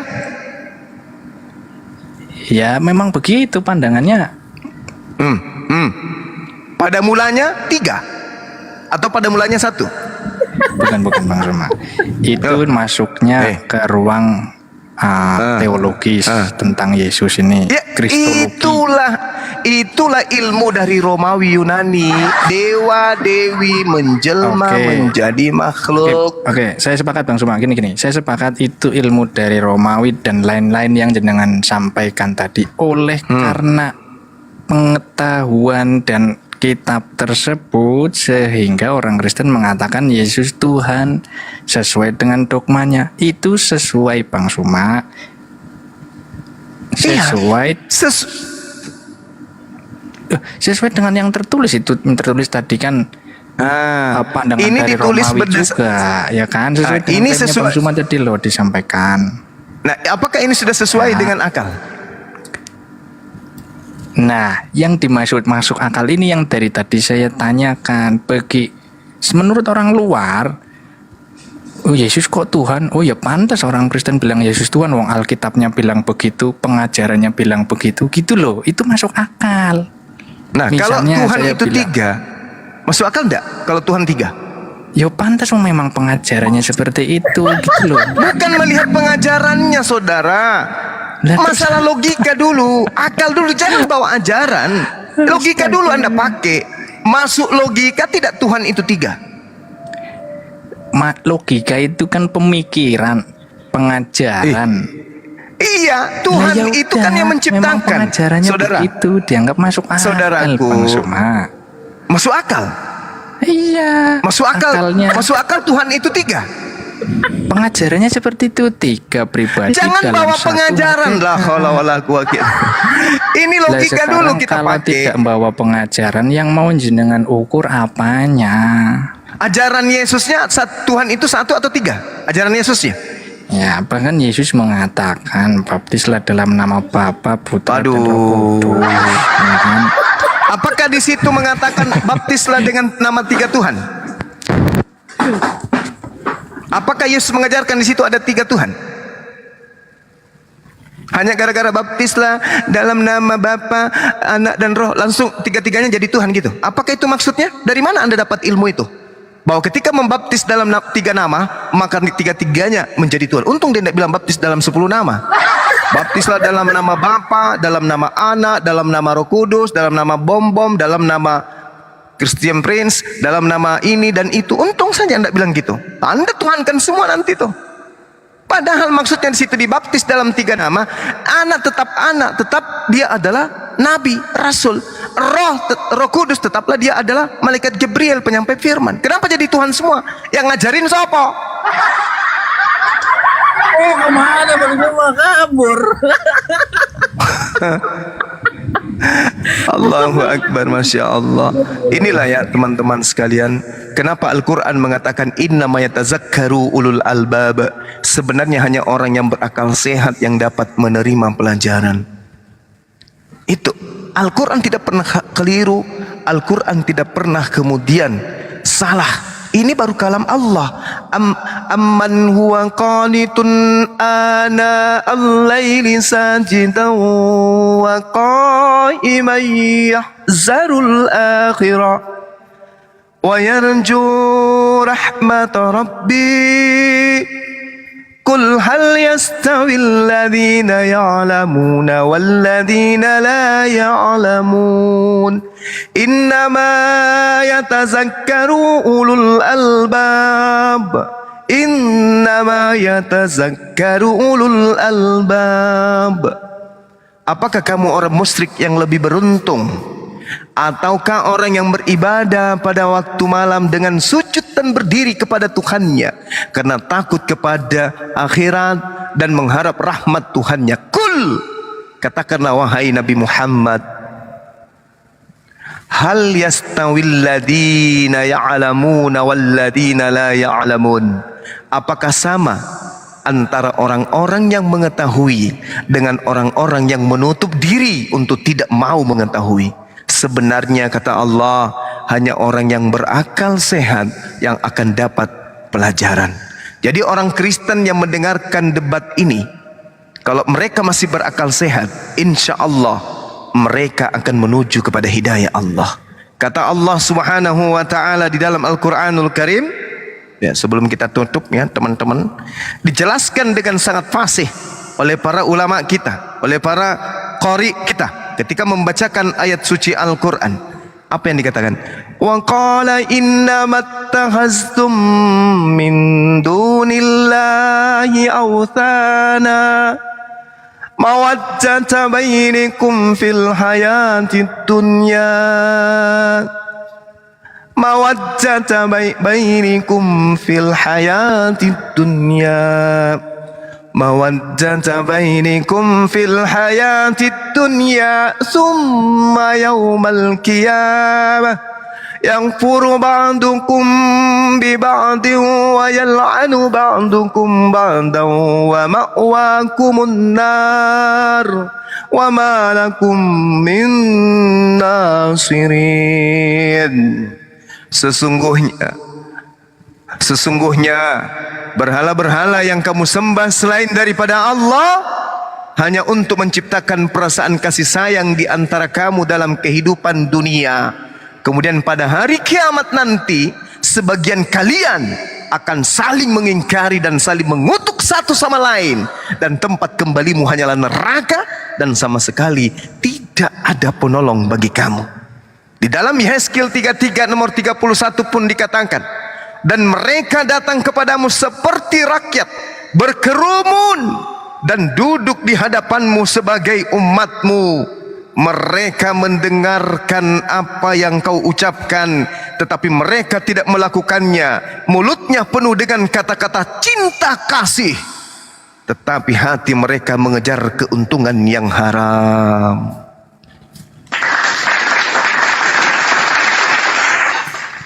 Jadi Bible Perjanjian Lama, kitabnya orang Yahudi, hanya mengatakan mereka melahirkan cinta kasih di dalam hati mereka. Di dalam mulut mereka penuh dengan kata-kata cinta kasih, tetapi hati mereka mengejar keuntungan yang haram. Maka mereka mengatakan tak ada yang haram yang masuk ke mulut.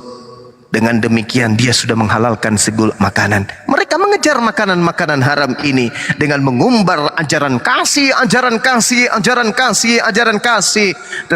Tetapi mereka hanya di mulut saja, kata Allah. Baik Yehezkiel 33 nomor 31 maupun Al-Quran Al-Ankabut ayat 25, penyembah-penyembah setan ini hanya mengajarkan kasih di atas dunia, tetapi di akhirat nanti mereka saling mengutuk. Mama, Papa, mengapa kau mengajak aku menyembah kepada ciptaan Tuhan sehingga aku besar, otakku dipenuhi oleh lemak babi. Setiap hari ku kasih minum aku darah monyet, darah anjing. Akhirnya otak aku tertutup, sarafku tidak berfungsi, sehingga ketika penginjilan Bang Suma masuk di dalam telingaku, berputar-putar lalu keluar lagi karena disepak oleh lemak babi yang ada di dalam. Mama, papa, kita sekarang ada di neraka.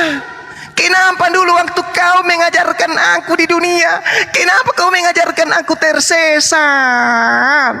Padahal sebenarnya tidak ada tertulis di dalam kitab yang kita pegang bahwa yang kita sembah itu minta kita supaya kita menyembahnya. Kenapa Papa? Sadap, diam yuk anakku.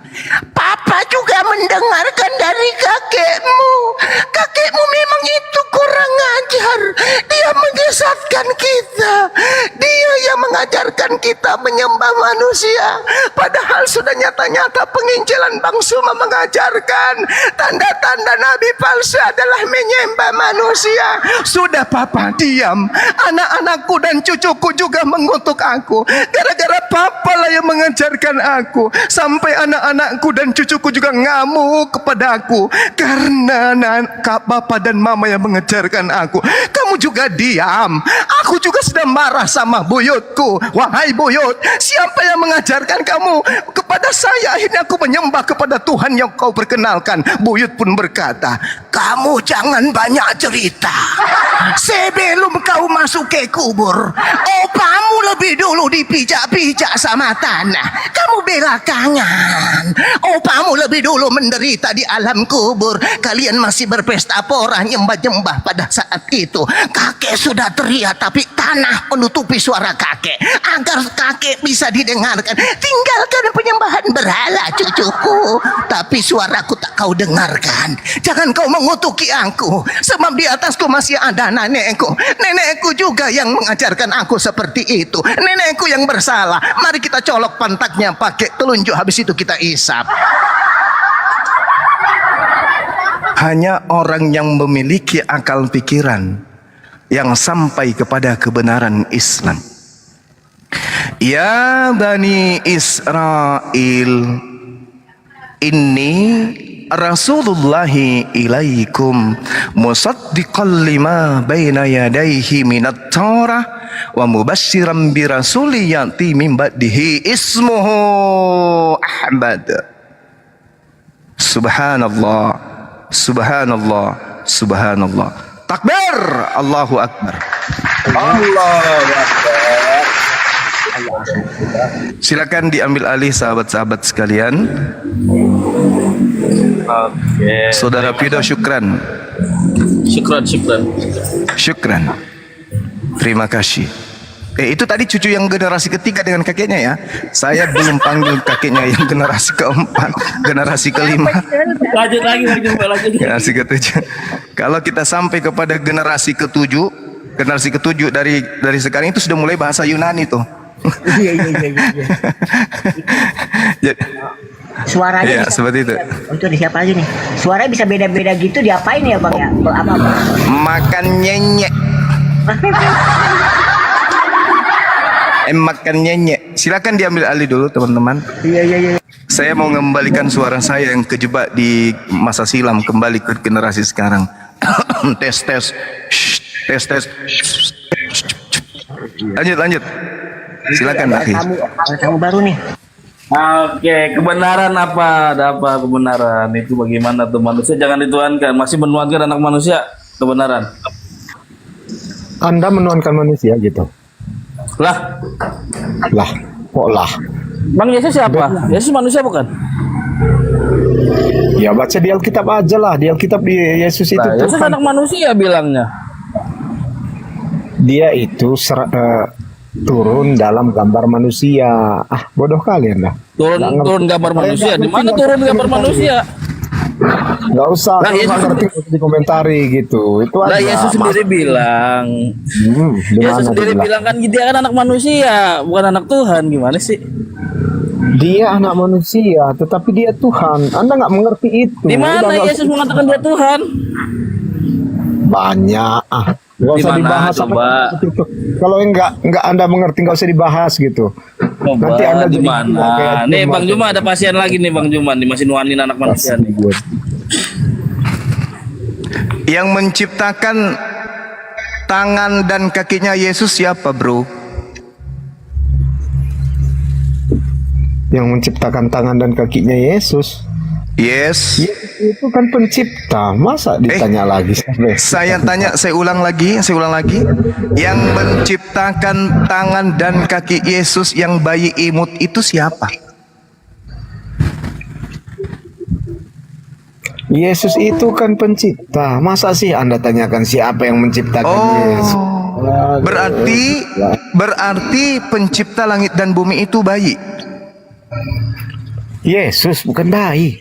Nah, yang saya tanya yang menciptakan tangan bayi imut Yesus yang lahir di palungan itu siapa? Kok jadi bingung? Anda yang bingung karena Yesus itu kan pencipta. Masa Anda tanyakan? Berarti Yesus yang menciptakan tangannya? Ya begitu dong. Jadi siapa lagi Anda? Berarti tubuh Yesus ini ciptaan kan? Yesus sendiri yang membuatnya. Udah. Iya, berarti Yesus yang menciptakan menurut saudara, bukan? Iya, Yesus yang. Di mana dalilnya Yesus pencipta? Anda buka aja Wahyu 1 ayat 8. Di situ ada Wahyu. Ya. Oke. Berarti Yesus menciptakan dirinya. Ketika dia turun menjadi manusia, dia membuat rupanya seperti manusia. Oke, berarti dia menciptakan dirinya kan?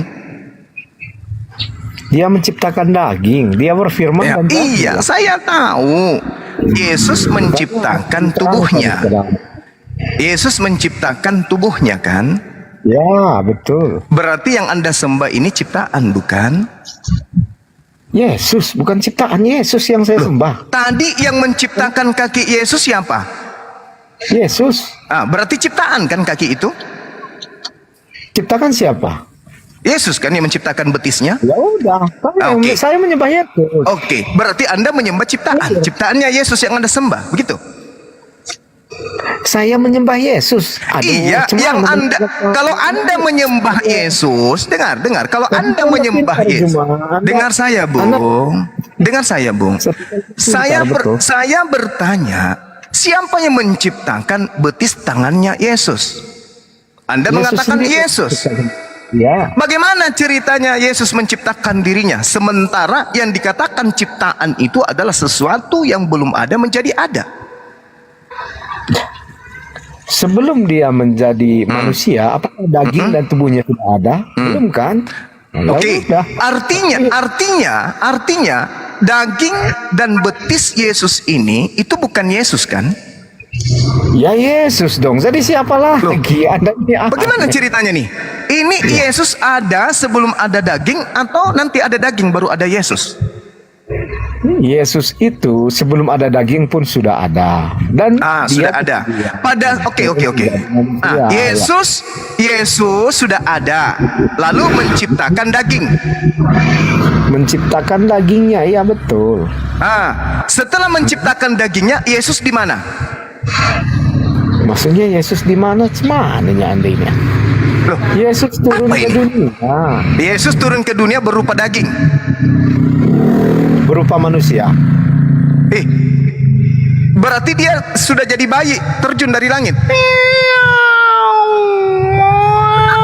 Mau masuk ke rahim. Gedebuk. Gitu. Atau gimana ini? Menurut Alkitab seperti apa? Kayaknya saya mengikuti pola Alkitab Yohanes 8:42. Aku datang menjadi daging bukan atas kehendakku sendiri. Oke? Nah, muncul pertanyaan. Kalau Yesus menjadi daging bukan atas kehendaknya sendiri, siapa yang menciptakan daging? Dia sendiri toh. Berarti dia datang atas kehendaknya. Ya, betul. Karena dia dan Bapa adalah satu. Kalau dia datang atas kehendaknya, kenapa dia mengatakan aku datang bukan atas kehendakku? Jadi atas kehendak siapa dia datang? Atas kehendak bukan dia. Iya, siapa? Kalau Anda tahu. Ya, bukan dia. Selain dia siapa? Selain dia siapa? Ya, Anda yang mengatakan. Selain dia siapa? Jadi Anda yang harus menjelaskan itu. Yesus, tunggu dulu. Anda akui dulu. Oke. Sebelum saya menjawab, saya minta pengakuan bahwa kedatangan Yesus bukan atas kehendak Yesus. Saya mengatakan atas kehendaknya. Tapi Yesus mengatakan bukan atas kehendaknya. Yang mana yang saya harus percaya? Anda jelaskan atas kehendak siapa? Tunggu dulu. Sebelum saya menjawab, saya tanya dulu pengakuan saudara dulu supaya Anda itu mau ganti nama atau tidak. Kesalahan menjadi kebenaran. Harusnya Anda itu punya nama kesalahan. Yesus mengatakan begini. Ini perkataan Yesus. Jikalau Allah adalah Tuhanmu, kamu akan mengasihi aku. Sebab aku keluar dan datang dari Allah. Dan aku datang bukan atas kehendakku sendiri, melainkan dialah yang mengutus aku. Nah, pertanyaan saya, ketika Yesus mengakui dia datang bukan atas kehendaknya, dia menjadi daging bukan atas kehendaknya sendiri, berarti ada yang menciptakan daging ini, dan yang menciptakan daging ini bukan Yesus. Tapi kalau saya merasa dia datang atas kehendaknya sendiri, berarti Anda melawan. Berarti Anda adalah antikristus. Kok antikristus sih? Yesus mengatakan aku datang bukan atas kehendakku sendiri. Bukan. Aude dalam bahasa Yunani. Aude. Bukan. Ya. Sekarang Anda jelaskan dia datang atas kehendak siapa? Karena atas kehendak Bapa yang mengutus aku. Oh ya, makanya saya bilang karena dia mengatakan saya dan Bapa adalah satu. Kalau begitu, kalau Bapa dan dia adalah, kalau Bapa dan dia satu, dia akan mengatakan aku datang atas kehendakku. Kalau dia satu dalam hakikat. Dia memang satu. Saya bisa tunjukkan dalilnya. Kalau dia satu hakikat, dia akan mengatakan aku datang atas kehendakku sendiri. Tapi dia mengatakan aku datang bukan atas kehendakku. Aude, berarti dia tidak satu hakikat. Nah sekarang saya tunjukkan dalilnya. Anda perlu dalilnya di mana dia menyatakan. Anda ingin membantah Yesus dengan dalil lain? Anda ingin menyangkali Yesus? Anda ingin menghantam Yesus dengan dalil? Yesus yang mengatakan hal itu. Jadi kalau yang ini siapa yang mengatakan? Kalau yang ini siapa yang mengatakan? Aku datang bukan atas kehendakku sendiri. Ini siapa yang mengatakan? Itu Anda perlu mengerti. Karena Anda nggak mengerti, makanya Anda selalu coba Anda kasih pengertian Anda ke saya. Lebih berakal sedikit lagi, makanya Anda mengerti itu. Oke. Ketika Yesus mengatakan aku keluar dari Allah. Yang keluar dari Allah ini apa? Allah juga. Dia mengatakan aku keluar dari Allah. Bapak ya. Kok Allah. Iya Bapak. Ya di sini tertulis Allah, bonyok. Makanya tanyalah itu, jangan nipu-nipu kalian. Ini tertulis Allah di situ di kitabmu. Lah, terus kenapa tertulis Allah di situ? Di kitab nggak ada Allah, yang ada Allah di situ, Allah atau Tuhan. Ini Allah ini Allah. Tidak ada sumber kata Allah kalau bukan dari Al-Quran, tidak ada. Nah sekarang saya tanya sama saudara, apakah yang keluar dari Bapa itu adalah Bapa? Yang keluar dari Bapa itu adalah Sang Firman yang disebut dengan Yesus. Nanti Mija. Kalau Sang Firman dengan Bapa satu hakikat. Satu hakikat, betul. Berarti Bapak menjadi daging. Kok Bapa? Sang Firman yang menjadi daging. Tadi katanya satu hakikat. Iya, satu hakikat. Lalu? Jadi begini. Anda merasa ketika Sang Firman menjadi daging, apakah tidak ada ya lagi yang berada di sorga? Ataukah semuanya sudah turun ke bumi? Kalau begitu, pertanyaan saya, siapa yang menciptakan tangan dan kaki Yesus? Ya, kan saya katakan ya Yesus sendiri. Tadi dia mengatakan dia datang bukan atas kehendaknya. Ya. Kan saya perlu mengatakan kepada Anda perlu mengerti lebih dalam lagi tentang Injil agar Anda mengerti. Apa yang Anda bisa uraikan pengertian Injil Anda kepada saya sementara Anda belepotan kayak begini? Apa kapasitas Anda menjelaskan apa ini? Anda ditertawakan semua orang. Saya tanya, siapa yang menciptakan daging Yesus? Yesus itu adalah pencipta. Nah, berarti mau saya tunjukkan dalilnya. Saya tunjukkan dalilnya ya. Kenapa tolong tunjukkan. Oke, silakan tunjukkan dalilnya Yesus pencipta. Ya, oke. Bentar ya. Ya, paling Yohanes 1 nomor 3. Itu bukan Yesus. Yesus tak ada di situ. Yesus nanti ada setelah dia menjadi daging. Anda menyangkal lagi kan? Anda selalu menyangkal. Tunjukkan di mana? Di mana Yesus pencipta, di mana? Dengar ya. 1 nomor 8 saya Wahyu. Selain ayat yang dikatakan tadi, di situ sebenarnya Yesus adalah pencipta. Udah. Yesus pencipta, berarti Yesus yang menciptakan dagingnya. Betul sekali. Berarti Anda menyembah ciptaan. Kok menyembah ciptaan? Saya menyembah Yesus. Dagingnya ini ciptaan atau bukan? Saya menyembah Yesus. Kok Anda bawa kemana-mana? Dagingnya ini ciptaan atau bukan? Itu Yesus yang membuatnya sendiri. Iya, saya tahu. Sekarang begini, Yesus menciptakan daging, menciptakan tangan, kaki, kepala manusia, anak Maria. Berarti yang Yesus ini yang mana? Daging atau yang bukan? Anda bertanya lagi. Yesus itu yang pernah berfirman di dalam Alkitab Perjanjian Baru. Itulah Yesus. Yang daging ini siapa? Yang daging ini siapa? Jadi Anda bisa dipisahkan. Iya, saya tanya, yang daging ini siapa? Yang daging ini siapa? Ya Yesus dong, jadi siapa lagi? Nah, berarti Yesus ciptaan kan? Yesus itu pencipta ini biar saya bacakannya, oke? Loh, di Wahyu 1 ayat bagaimana 8. ceritanya? Yesus Wahyu pencipta 1. tapi diciptakan. Hei. Yesus pencipta tapi diciptakan. Gimana ceritanya? Yesus itu Apa pencipta. yang Anda katakan? Yesus itu pencipta. Iya, Yesus Anda menciptakan mengatakan daging. Jadi Anda kayaknya kurang Yesus apa nih? menciptakan. Kurang Loh. Saya ulang. Teman-teman catat jawaban beliau ya, si orang pintar ini. Daging Yesus itu ciptaan atau bukan? Yesus sendiri yang membuatnya. Nah, berarti Yesus sendiri yang menciptakan.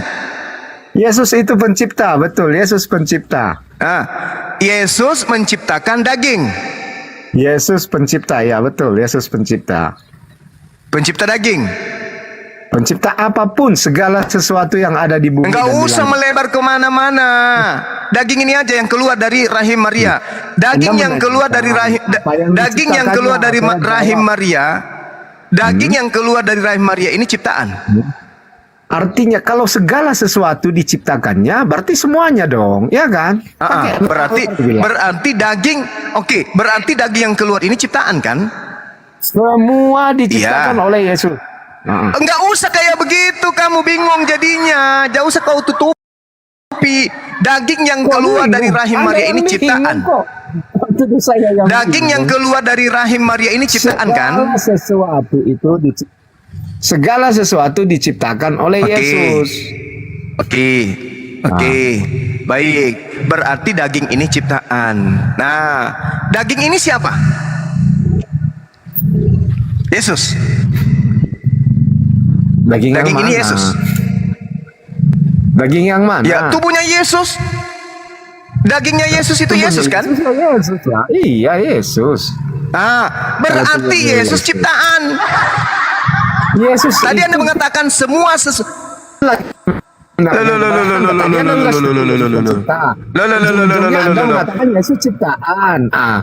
Coba. Anda mengatakan bahwa saya ulang lagi sekali lagi ya. Kalau tidak, berarti Anda memang tidak bisa diwaraskan, tidak bisa lagi. Daging yang keluar dari rahim Maria ini ciptaan atau bukan? Kata Anda ciptaan. Betul? Yesus yang membuatnya, Yesus pencipta, ya, oke. Yang saya tanya, daging ini ciptaan atau bukan? Ya. Yesus yang menciptanya. Kan udah jelas. Iya, saya tidak tanya siapa yang ciptakan. Saya tidak tanya siapa yang ciptakan. Daging ini ciptaan atau bukan? Jawaban saya kan lebih komplit daripada yang Anda tanyakan. Saya sudah langsung mengatakan kepada Anda siapa penciptanya. Oke. Daging ini ciptaan bukan? Ya, Yesus yang menciptakan. Daging ini ciptaan. Iya, daging ini ciptaan bukan? Ya, Yesus yang menciptakannya. Oke. Yesus yang menciptakan. Lalu daging ini siapa? Yesus. Nah, berarti daging ini adalah Yesus. Berarti Yesus ini adalah ciptaan. Betul? Pencipta. Yesus pencipta. Kan sudah saya. Aduh, bingung terus Anda ya. Tadi Anda mengatakan. Nggak mengerti. Tadi Anda mengatakan.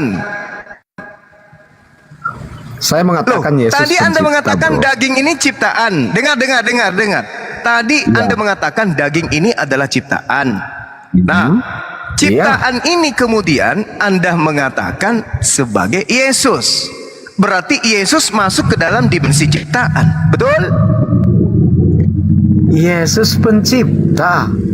Yang menciptakan daging itu saya bilang siapa? Yesus kan? Yesus. Nah, daging ini siapa? Yesus. Ya. Berarti Yesus menciptakan Yesus. Yesus menciptakan daging. Yesus menciptakan Yesus. Yesus menciptakan daging. Yesus menciptakan Yesus kan? Dia turun berarti Yesus ciptaan. menciptakan dagingnya. Berarti Itu Yesus kesimpulan ciptaan. Anda. Karena Anda nggak Daging ini mengerti Yesus atau itu bukan? aja. Yes, daging ini Ya, Yesus atau Paulus? Ini, Ya, ini ada Yesus. hampir 15 Berarti menit gitu aja. Yesus adalah Pencipta. Pencipta. daging ini Yesus kan? Daging itu yang menciptakan Yesus. Jadi Yesus itu pencipta. Daging itu yang Kok tiba-tiba menciptakan jadi ciptaan? Yesus, dan Yesus Ya. itu adalah daging. Ah, berarti Daging Yesus ini kan adalah roh. Kalau daging aja mati dong, Nah. nggak ada rohnya. Oke, baik. Nah, ini Yesus yang menciptakan daging kan? Betul. Yang menciptakan daging ini Yesus kan? Betul. Nah, daging ini Yesus atau bukan? Itu bagian Maria. dari Yesus. Yang dilahirkan Maria. Mulai lagi istilah dewa dewi lagi. Mulai lagi pakai istilah Romawi. Daging Yesus ini adalah ciptaan dan daging Yesus ini adalah Yesus. Berarti Yesus adalah ciptaan. Udah, Yesus kesimpulan itu kan? Nah, kalau Bagaimana Anda menyebutkan bisa mengatakan seperti itu, bagaimana ya Anda silakan. bisa? Tetapi saya sudah menerangkan dari awal bahwa Yesus adalah pencipta. Anda mengatakan Yesus ciptaan. Kan daging. Coba. Daging ini siapa? Daging ini siapa? Siapa yang menciptakan daging itu? Yang menciptakan daging ini adalah Sang Firman. Sang Firman itu siapa? Sang Yesus, Firman kan? itu di mana dikatakan Sang Firman? Allah. Coba Anda lihat Yohanes 1 ayat 1. Baca dulu. Oke, saya baca ya. Pada mulanya adalah Logos. Logos itu bersama-sama dengan Theos, dan Logos itu adalah Theos. Theos menjadi daging. Ya. Theos jelas, menjadi kan? daging. Theos menjadi Ya. daging kan? Iya. Oke. Siapa yang menciptakan daging? Theos. Berarti Theos menciptakan daging menjadi Theos. Jadi, ya, menjadi anak manusia. Berarti tadi daging, Theos menjadi daging. Setelah Theos menjadi daging, adonan daging ini dibentuk menjadi manusia. Betul? Ini daging kalau tidak ditiupkan roh jadi bangkai atau gimana? Jadi coto Makassar. Coto Makassar bisa kalau segera dikelola. Tapi kalau daging ini tidak segera dikasih roh, daging ini jadi bangkai atau tidak? Jawab. Apakah ini sifat Tuhan atau sifat makhluk? Bung, ini sifat Tuhan atau sifat makhluk? Tuhan itu Tuhan. Ini Tuhanmu kalau tidak dikasih roh jadi bangkai, betul? Kalau rohnya pergi dari tubuhnya, ya iya dong. Jadi jadi bangkai apa? kan? Jadi bangkai kan? Ya, kalau roh Allah meninggalkan tubuh itu, ya jelas jadi bangkai. Jadi bangkai. Apakah ini sifat Tuhan? Anda mengatakan tadi Tuhan ini si daging ini tadi Anda katakan Theos. Ya, ketika dia diisi oleh roh Allah. Makanya Anda perlu mengerti, saya bilang. Mati meja. Ini Theos jadi roh atau jadi daging sih? Jadi daging. Jadi yang diisi daging. oleh roh Jadi Allah. daging. Berarti roh sudah tidak ada kan? Bagaimana mungkin daging itu hidup kalau tidak ada roh Allah di dalamnya? Oke. Theos ini daging atau roh? Roh menjadi daging. Roh masuk ke dalam daging. Mati meja. Roh masuk ke dalam daging. Anda nggak mengerti. Tidak ada roh masuk ke dalam daging. Kalau Anda mengerti. Theos, Yohanes 4. Yohanes 1 nomor 14. Roh menjadi daging. Yohanes 1 nomor 14. Roh menjadi daging. Betul? Dengarkan ini, saya bacakan dulu wahyunya biar Anda mengerti sedikit ya. Dari Wahyu Tunggu. 18. Jangan pakai kitab itu. roh menjadi daging. Yohanes 1:14 dan roh itu menjadi daging. Betul? Biar saya bacakan dulu. Kalau Roh nanti Anda itu masih menjadi menyangka- daging. Roh itu menjadi daging. Betul? Roh itu menjadi Ya, daging. oke. Betul? Ya, betul. Roh menjadi daging. Oke? Sudah tak ada lagi roh. Kok sudah tak ada lagi? Sudah. Karena dia sudah jadi daging kan? Roh menjadi daging. Betul? Dengarkan ya, di ayat 14, firman itu telah menjadi manusia dan diam di antara kita. Iya, Dan roh kita telah menjadi melihat manusia. kemuliaannya. Roh telah menjadi manusia. Roh telah menjadi daging. Pertanyaannya telah kemudian, menjadi ketika roh menjadi daging, ketika roh menjadi daging, maka dia roh ini seketika menjadi daging. Betul? Firman yang telah menjadi Loh, kok jadi firman? Firman tadi itu adalah teos. Roh Firman itu tetap tadi roh, teos. daging tetap daging, bro. Mantap ya. Coba Anda jangan mengingkari data, Bung. Pada mulanya adalah logos. Logos itu bersama-sama dengan teos dan logos itu adalah teos. Logos adalah teos, teos adalah logos. Di situ satu hakikat atau dua hakikat?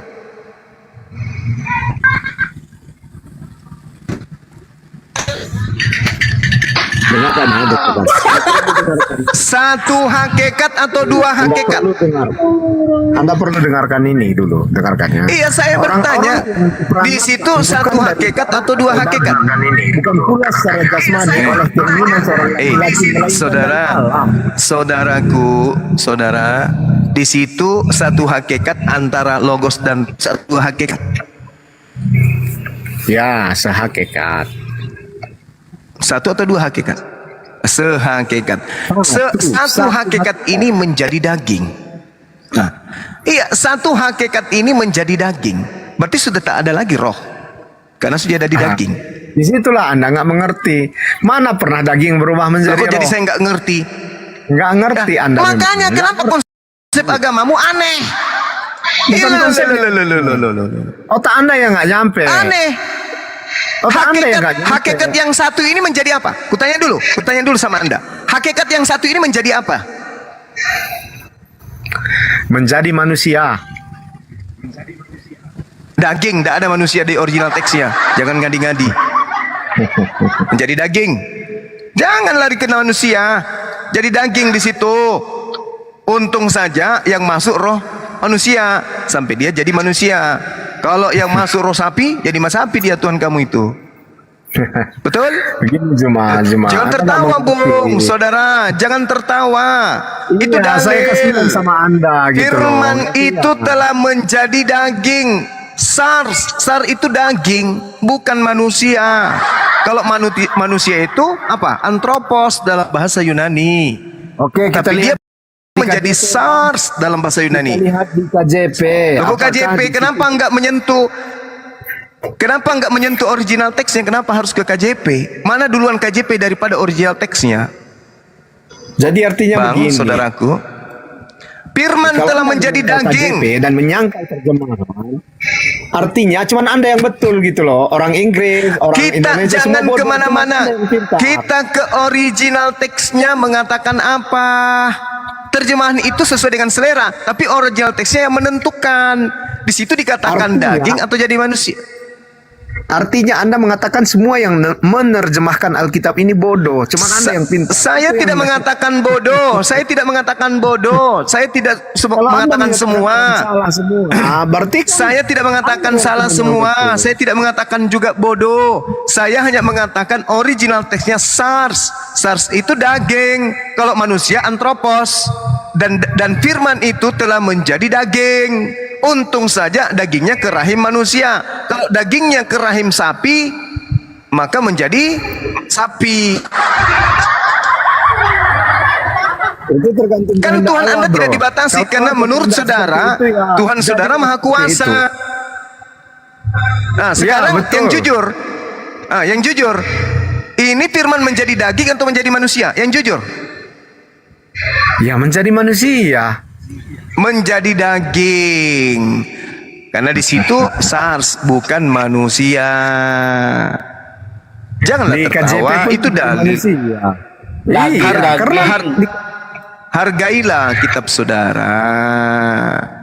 Ini daging kalau tidak dikasih roh, ini daging kalau tidak dikasih roh jadi bangkai atau tidak? di KJP Saudara? juga menjadi manusia. Saya Di tanya, terjemahan baru ini menjadi daging, manusia. saudara, ini daging kalau tidak dikasih roh menjadi bangkai atau tidak? Anda tahu sendiri kan kalau daging tidak bernyawa. Tidak roh, bukan bernyawa, roh. Jadi bangkai kan? Secara umum. Nah, pertanyaannya, roh Tuhan Anda tadi yang teos satu hakikat menurut saudara sudah menjadi daging. Lalu rohnya dari mana? Rohnya ya dari Allah. Rohnya dari mana? Loh, tadi Dari Allah Allah. ini menjadi daging tadi. Sang roh tadi sudah menjadi daging. Pertanyaannya setelah dia menjadi daging, rohnya dari mana? Dengarkan. Anda itu kurang dari mana rohnya? mengerti ayat ini. Makanya saya terangkan dulu biar Anda mengerti kan. Silakan. Pertanyaan saya, ketika roh Jadi teos ketika ini jadi daging, lalu Ketika kemudian Allah daging menjadi ini manusia, tidak dikasih roh, maka dia akan jadi bingkai atau bangkai?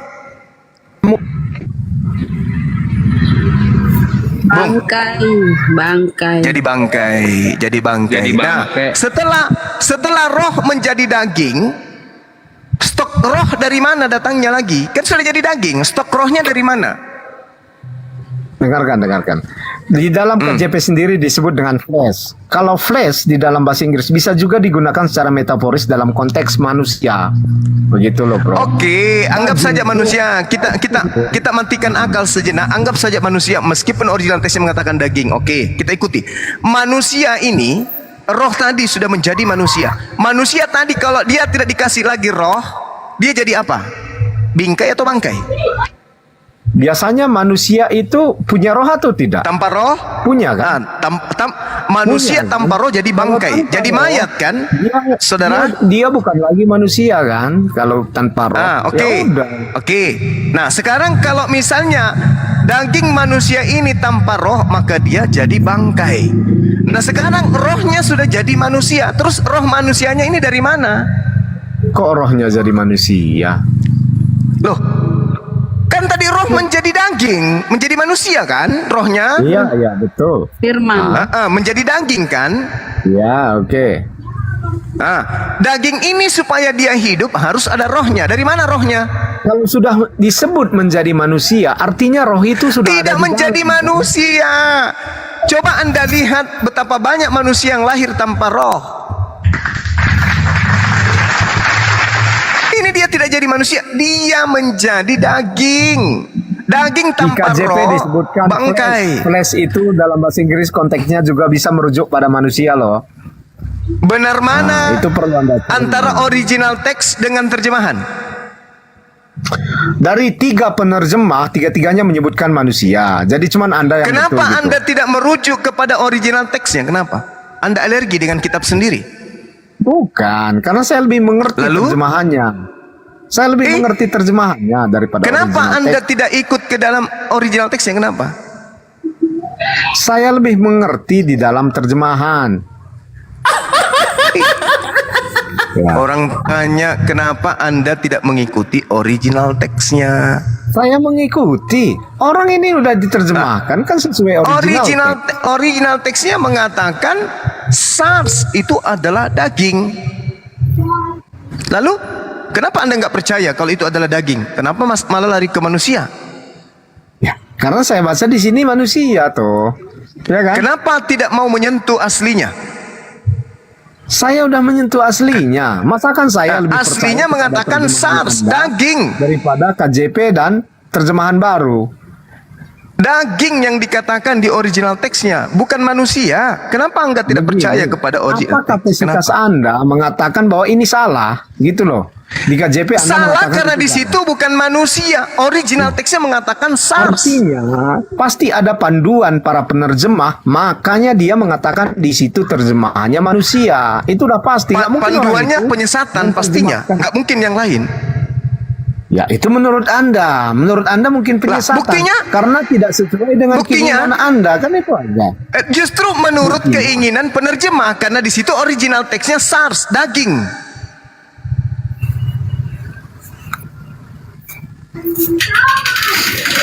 Meskipun itu Anda mengatakan bahwa original teks merujuk pada daging, tetapi daging di situ adalah daging yang dirasuki oleh roh Allah, bukan daging mati seperti yang Anda pikirkan. Betul kan? Lah, ini jelas roh mati, daging mati karena tidak ada rohnya. Karena roh tadi jadi daging. Lalu rohnya dari mana? Nah, disitulah Anda nggak mengerti, saya bilang. Anda mencoba. Loh, saya lagi yang tidak mengerti. Iya, Saya lagi yang tidak mengerti. Cuma. Saya kasihan, betul. Saya kasihan terhadap Anda. Kok jadi saya yang tidak mengerti? Iya.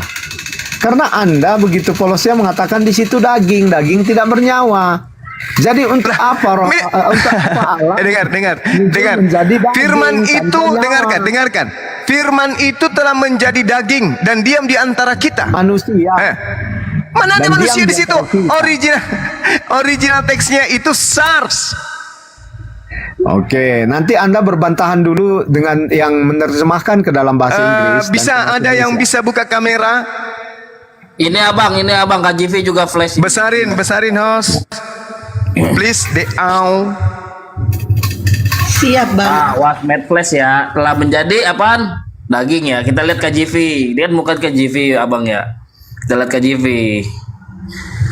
Adore what was made flesh. Dua. Selamat datang di kebenaran. Ya. Nah ini artinya nih, sudah. artinya nih. Artinya, oke silakan. Biar nanti saya jelaskan lagi. Tuh, was kepada made Anda. flesh apa nih, kawan-kawan? Telah menjadi daging. Silakan Oke. abang dah, Bang Jadi Juma. begini. Dan tunjukkan ini. Oke. Jadi Lihat. penggunaan Tunggu. Oke. Tadi ini kan sudah jelas tuh, telah menjadi daging bukan manusia. Sekarang lihat original teksnya. Di Alkitab Sabda Paralel. Yohanes 1:14. Tadi kan saya menerangkan di KJV flash kan. Ya, itu kan tidak sudah berbohong. daging tuh. Itu kan daging. Ya, betul. Kan sudah daging Jadi tuh. flash secara Daging. metaforis dalam konteks manusia sering mengacu pada sifat-sifat manusia, Bung. Seperti keinginan, Udah. kelemahan, kehidupan manusia secara Sabar fisik. dulu, jangan asumsi dulu. The flesh is weak. Flesh Dapat itu digunakan daging. bahwa Udah, manusia flesh berhubungan artinya terhadap daging. godaan. Jadi dari situ jelas bahwa Udah. flesh itu bisa Ini merujuk kemana, kepada manusia. Dinda? Ini kemana? Sudah, sabar. Tadi Biasanya sudah kita Google buktikan nyari daging. dia bang. Alkitab Sabda Paralel Yohanes 1:14. Oh bang, udah. Kai Hologos Arts. Apa di situ? SARS Flesh. artinya apa? Flesh. Daging. Masuk di Alkitab Sabda Paralel. Ini kenapa saya setiap meminta kepada teman selalu bermasalah ya? Alkitab Sabda. Iya kan tinggal diklik sayang. Alkitab Sabda Yohanes 1:2:14 Paralel. Kan tinggal ketik kayak gitu. Oh susah kali anak-anak ini. Mau dikirim ke gereja semua ini dibaptis di sana kayaknya. Otak tumpul. Alkitab Sabda titik kemudian Yohanes 1:2:14 sudah muncul. Enggak pakai komputer, ini kita pakai komputer, tadi pakai HP. Nih si orang, Bernard naik kok Bernard. Udah lama kok nggak diskusi sama Gurunda. Bernard. Lama kali jaringan ini. Kores, itu Bunda Rama coba Bunda Rama. Kores. Memanglah kebiasaan. Kores naik. Nah ini tempat pintar tidur ini dia. saat ini. Nah yang manusia itu angka manusia itu berapa? 1561 kan? Coba diklik. Diklik. Ya, itu, diklik. Menjadi apa? SARS. Artinya apa? SARS artinya? Artinya mana? Besarin, Daging. besarin. Tuh, daging. Daging. Daging. Udah ya? Jelas. Flash daging, SARS daging bahasa Yunani-nya. Oh, mantap sekali. Manusia, bro. Coba Ya. dilihat. Manusia bahasa Yunani-nya apa? Anthropos. Udah. Udah ya? Tadi udah jelas ya. Sampingnya itu manusia loh. Coba lihat. Coba lihat ke sampingnya lagi. Itu daging. Tuh daging. Ini penjelasannya nih, Daging. feminim, daging, badan. Tuh. Fisik.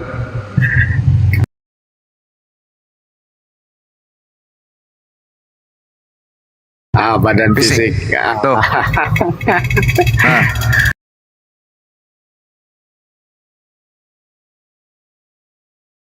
Adalah karena kalau dia dikatakan Theos, roh, Tuhan adalah roh, roh menjadi daging. Setelah roh berubah wujud menjadi daging, berarti roh sudah hilang. Bagaimana caranya dihidupkan lagi ini daging? Tak bisa.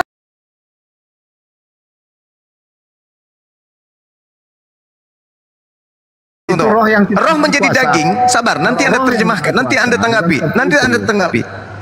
Anda tanggapi, please, saya mau maghrib, nanti tanggapi nanti. Bisa enggak ada orang yang mimit dia? Roh menjadi daging, artinya roh sudah menjadi daging. Nasi sudah menjadi bubur, tak ada lagi nasi, udah jadi bubur. Setelah menjadi bubur, siapa lagi yang akan memberikan roh kepadanya? Tak ada lagi. Berarti daging ini hanya menjadi bangkai. Itu kalau konsepnya Kristen diikuti, maka daging ini menjadi bangkai. Tapi kalau konsep yang benar, ketika kemudian Tuhan datang kepada Maria melalui Gabriel, Gabriel mengantarkan keinginan Tuhan. Keinginan Tuhan itu ide Tuhan. Wahai Maria, Tuhan menginginkan engkau hamil dan melahirkan seorang manusia bernama Yesus. Lalu kemudian mujizat terjadi pada Maria. Maria kemudian mengandung dan melahirkan manusia 100%. Setelah dia lahir menjadi daging, ditiupkanlah roh ke dalam daging tersebut oleh pencipta langit dan bumi. Jadilah dia manusia ciptaan. Itu yang benar. Itu yang benar. Itu bukan versi Quran. Itu bukan versi Quran saja. Itu bukan versi Quran saja. Tetapi pada bulan ke-6 Maria didatangi oleh Gabriel. Itu baru betul.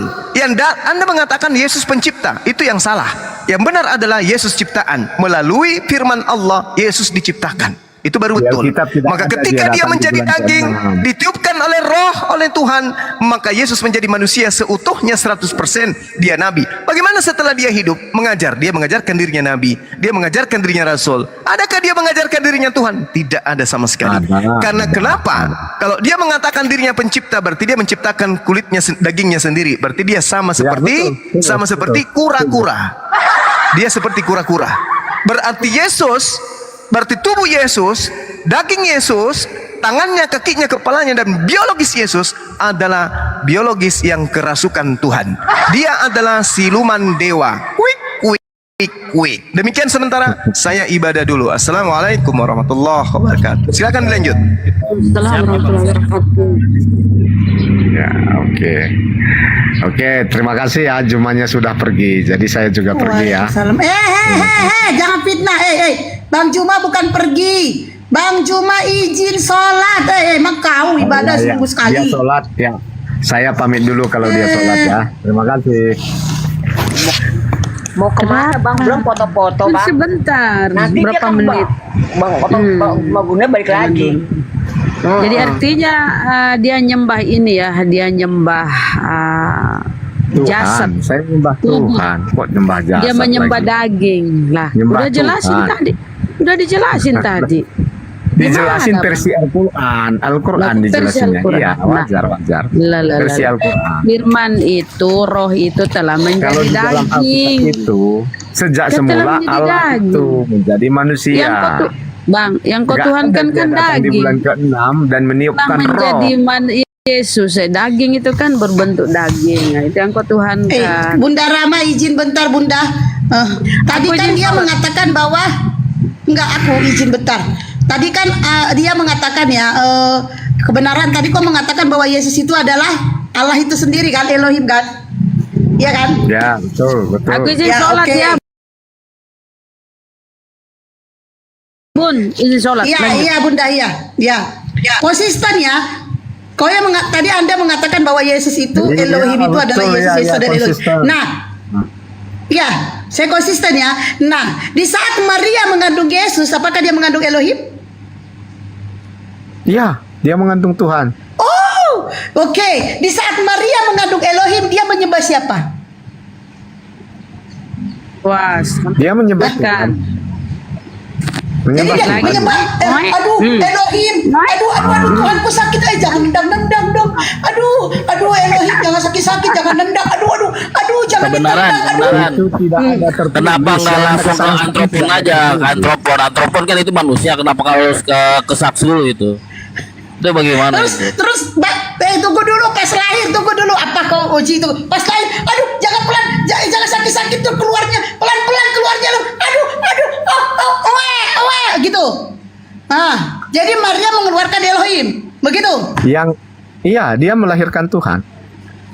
Oi, melahirkan Elohim. Jadi pada saat Maria mengandung Tuhan, dia juga ngelus-ngelus. Oh Tuhanku, jangan sakit-sakit ya di dalam perut, jangan nendang-nendang ya Tuhan, gitu ya.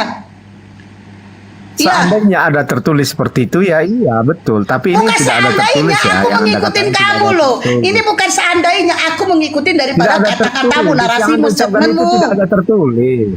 Lah, Iya, tidak yang Anda ada juga katakan tidak ada tertulis. tertulis.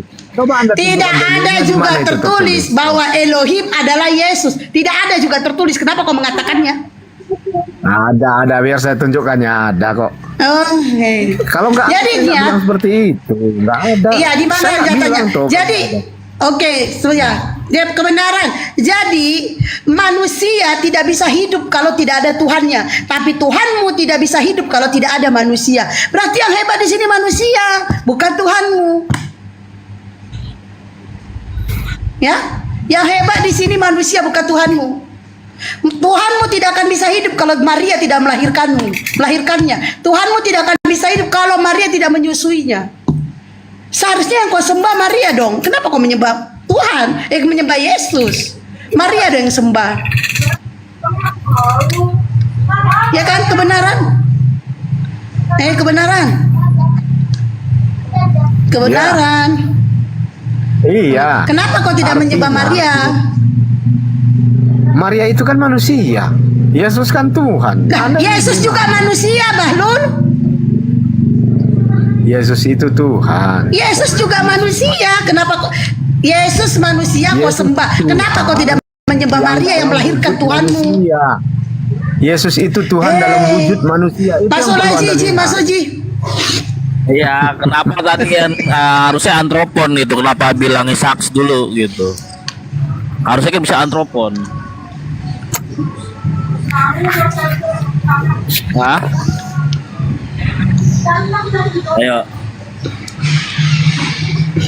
Kaihologos antropon harusnya, bukan saks. Kok ditulis saks itu? Kenapa tuh? Ayo. Masuk. Udah nggak usah bahas ke situ. Kok nggak bahas sih? Kau usah bahas Artinya ke begini. situ. Ketika Anda membahas ke arah itu, Anda menunjukkan orang yang membuat itu adalah bodoh gitu. Jadi siapa rupanya Anda yang mempunyai kapasitas untuk Iya mengatakan harusnya bodoh? kalau dibilang manusia kan antropon. Kenapa harus bilang saks? Itu kan bahasa Alkitab. Berarti Yesus itu satu-satunya Tuhan yang bertulang belakang ya? Betul. Ada lagi anak Tuhan, Anda nampak Tuhan yang bertulang belakang. Tuhan punya tulang belakang lah, misalkan Iya, tulang-tulangnya gimana manusia itu? itu kan bertulang belakang. Jadi Anda tidak bertulang belakang. Oh iya, berarti Yesus itu manusia. Dia Tuhan yang berwujud manusia. Oke. Tuhan berwujud manusia. Modelnya kayak Krishna dong. Saya nggak kenal Krishna, bro. Saya cuma kenal Yesus. Ya, di Tawarik itu Tuhan tidak berubah. berubah, Tuhan berubah jadi manusia. Tuhan tidak Sekarang begitu. berubah. Sekarang Perjanjian begitu. lama, Sekarang begitu. tawarik. Mana sih Tiga. kalian ini oten-oten? Bagaimana konsep Tuhan di situ? Coba Anda jelaskan. Nanti Anda mengerti Alkitab, tidak mengerti kitab sendiri. Itu yang saya takutkan Anda ini. Coba Anda jelaskan Al-Hadits 3. Kebenaran waktu saya hamil, itu berat di dalam kandungan saya itu 3,8, mau 4 kilo. Nah, waktu Maria mengandung itu seberat apa Tuhan di dalam perut Maria ya? Merasa kalau mau bangun Tidak ada tertulis, tidak ada tertulis. Tuhan, Coba sekarang jangan Anda- Tuhan Aduh. Tuhan sakit gitu ya. Coba Anda jelaskan dulu Al-Hadits 3. Coba Anda jelaskan. Bagaimana Ya, konsep Tuhan di ini situ? dulu kita selesaikan. Anda nggak bisa Ini dulu jelaskan kita kan? selesaikan. Saya tahu. Anda nggak mengerti itu seberat apa Tuhanmu itu di dalam kandungan Maria itu seberat Begini, apa? pelajari dulu konsep Al-Hadits 3. Itu juga Baru Anda waktu pelajari Tuhanmu lagi. lahir, Hah? Tuhanmu lahir itu sobeknya berapa? Aku dulu sobeknya 8, 4 dalam 4 luar. Karena aku mengeluarkan 3,8, hampir 4 kilo. Nah, itu Tuhanmu di dalam perut berapa? Kan Tuhan kan besar. Hah? Coba Anda jelaskan. Tuhan itu kan Apa maksudnya besar, Tuhan Al-Hadits itu kan 3? besar. Coba Nah, di dalam kandungan Maria itu seberat apa? Sebesar apa? Coba. Oke, Anda nggak bisa Itu kalau tunjukkan. orang hamil, kalau Nggak lagi bisa duduk, Anda- itu berat dia mau bangun. Oke, Betul. oke. Waktu Maria hamil tuh bangun, aduh, Tuhan, kan dia lagi menyembah tuh. Aduh Tuhan sakit. Ya, pelan-pelan dong, pelan-pelan gitu. Ya kan? Artinya apa? Artinya kebenaran. Artinya di dalam kandungan Maria itu bukan Tuhan, tapi seorang manusia, ya, seorang bayi mungil di dalam perutnya. Paham? Bukan Tuhan. Kalau Anda mengatakan Tuhan di dalam perut Maria, itu kita nggak bisa bayangkan berapa beratnya di dalam kandungan manusia. Berarti Tuhanmu tidak bisa hidup tanpa manusia. Sementara kami tidak bisa hidup tanpa Tuhan. Kalau tidak ada Tuhan kami, mungkin kami gak ada. Tapi beda dengan Tuhan kau. Kalau tidak ada manusia, kalau tidak ada Maria, mungkin kau tidak punya Tuhan. Seharusnya kau menyembah Maria. Coba, seandainya Maria tidak menyusui Tuhan kamu selama 2 tahun, kemungkinan Tuhanmu kurang gizi. Andaikan Tuhan mau, dari sebutir debu pun dia bisa muncul. Tuhan menetapkan semua apa yang diinginkannya. Itu yang perlu Anda mengerti. Jadi Tuhan tidak bukan apa yang Oke. Jadi jelas. Kalau Tuhan Anda mengikuti apa keinginan Nabi Anda, tapi dia mulai berasumsi aja. Kenapa Nabi? Imrus mau ngomong, Imrus, silakan Imrus. Sedikit aja, makasih Mbak Broke, Bang. Apa? Tadi saya mau ngomong apa tadi? Oh ya itu. Tadi ini sih gara-gara saya. Ya enggak gini ya, Bang, Bro, kebenaran. gara-gara Bang, lihat enggak. host cantik. Iya, benar nih host itu. Host apa kok Yohanes 11:240 ya. Ini nanti kan nyambung ya kalau benar Yesus itu Tuhan. Jawab Yesus, bukankah sudah kukatakan kepadamu, jikalau engkau percaya, engkau akan melihat kemuliaan Allah. Itu 40, yang 41-nya lebih maka mereka mengangkat batu itu, lalu Yesus menegak ke atas dan berkata, Bapa, aku mengucap syukur kepadamu karena engkau telah mendengarkan aku. Karena apa, Yesus dan Bapa adalah satu ya. Tabur.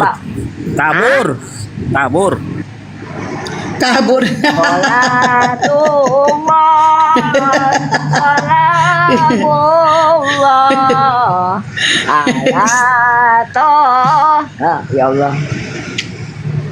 Saya malah mau bilang loh, aku dan Bapak.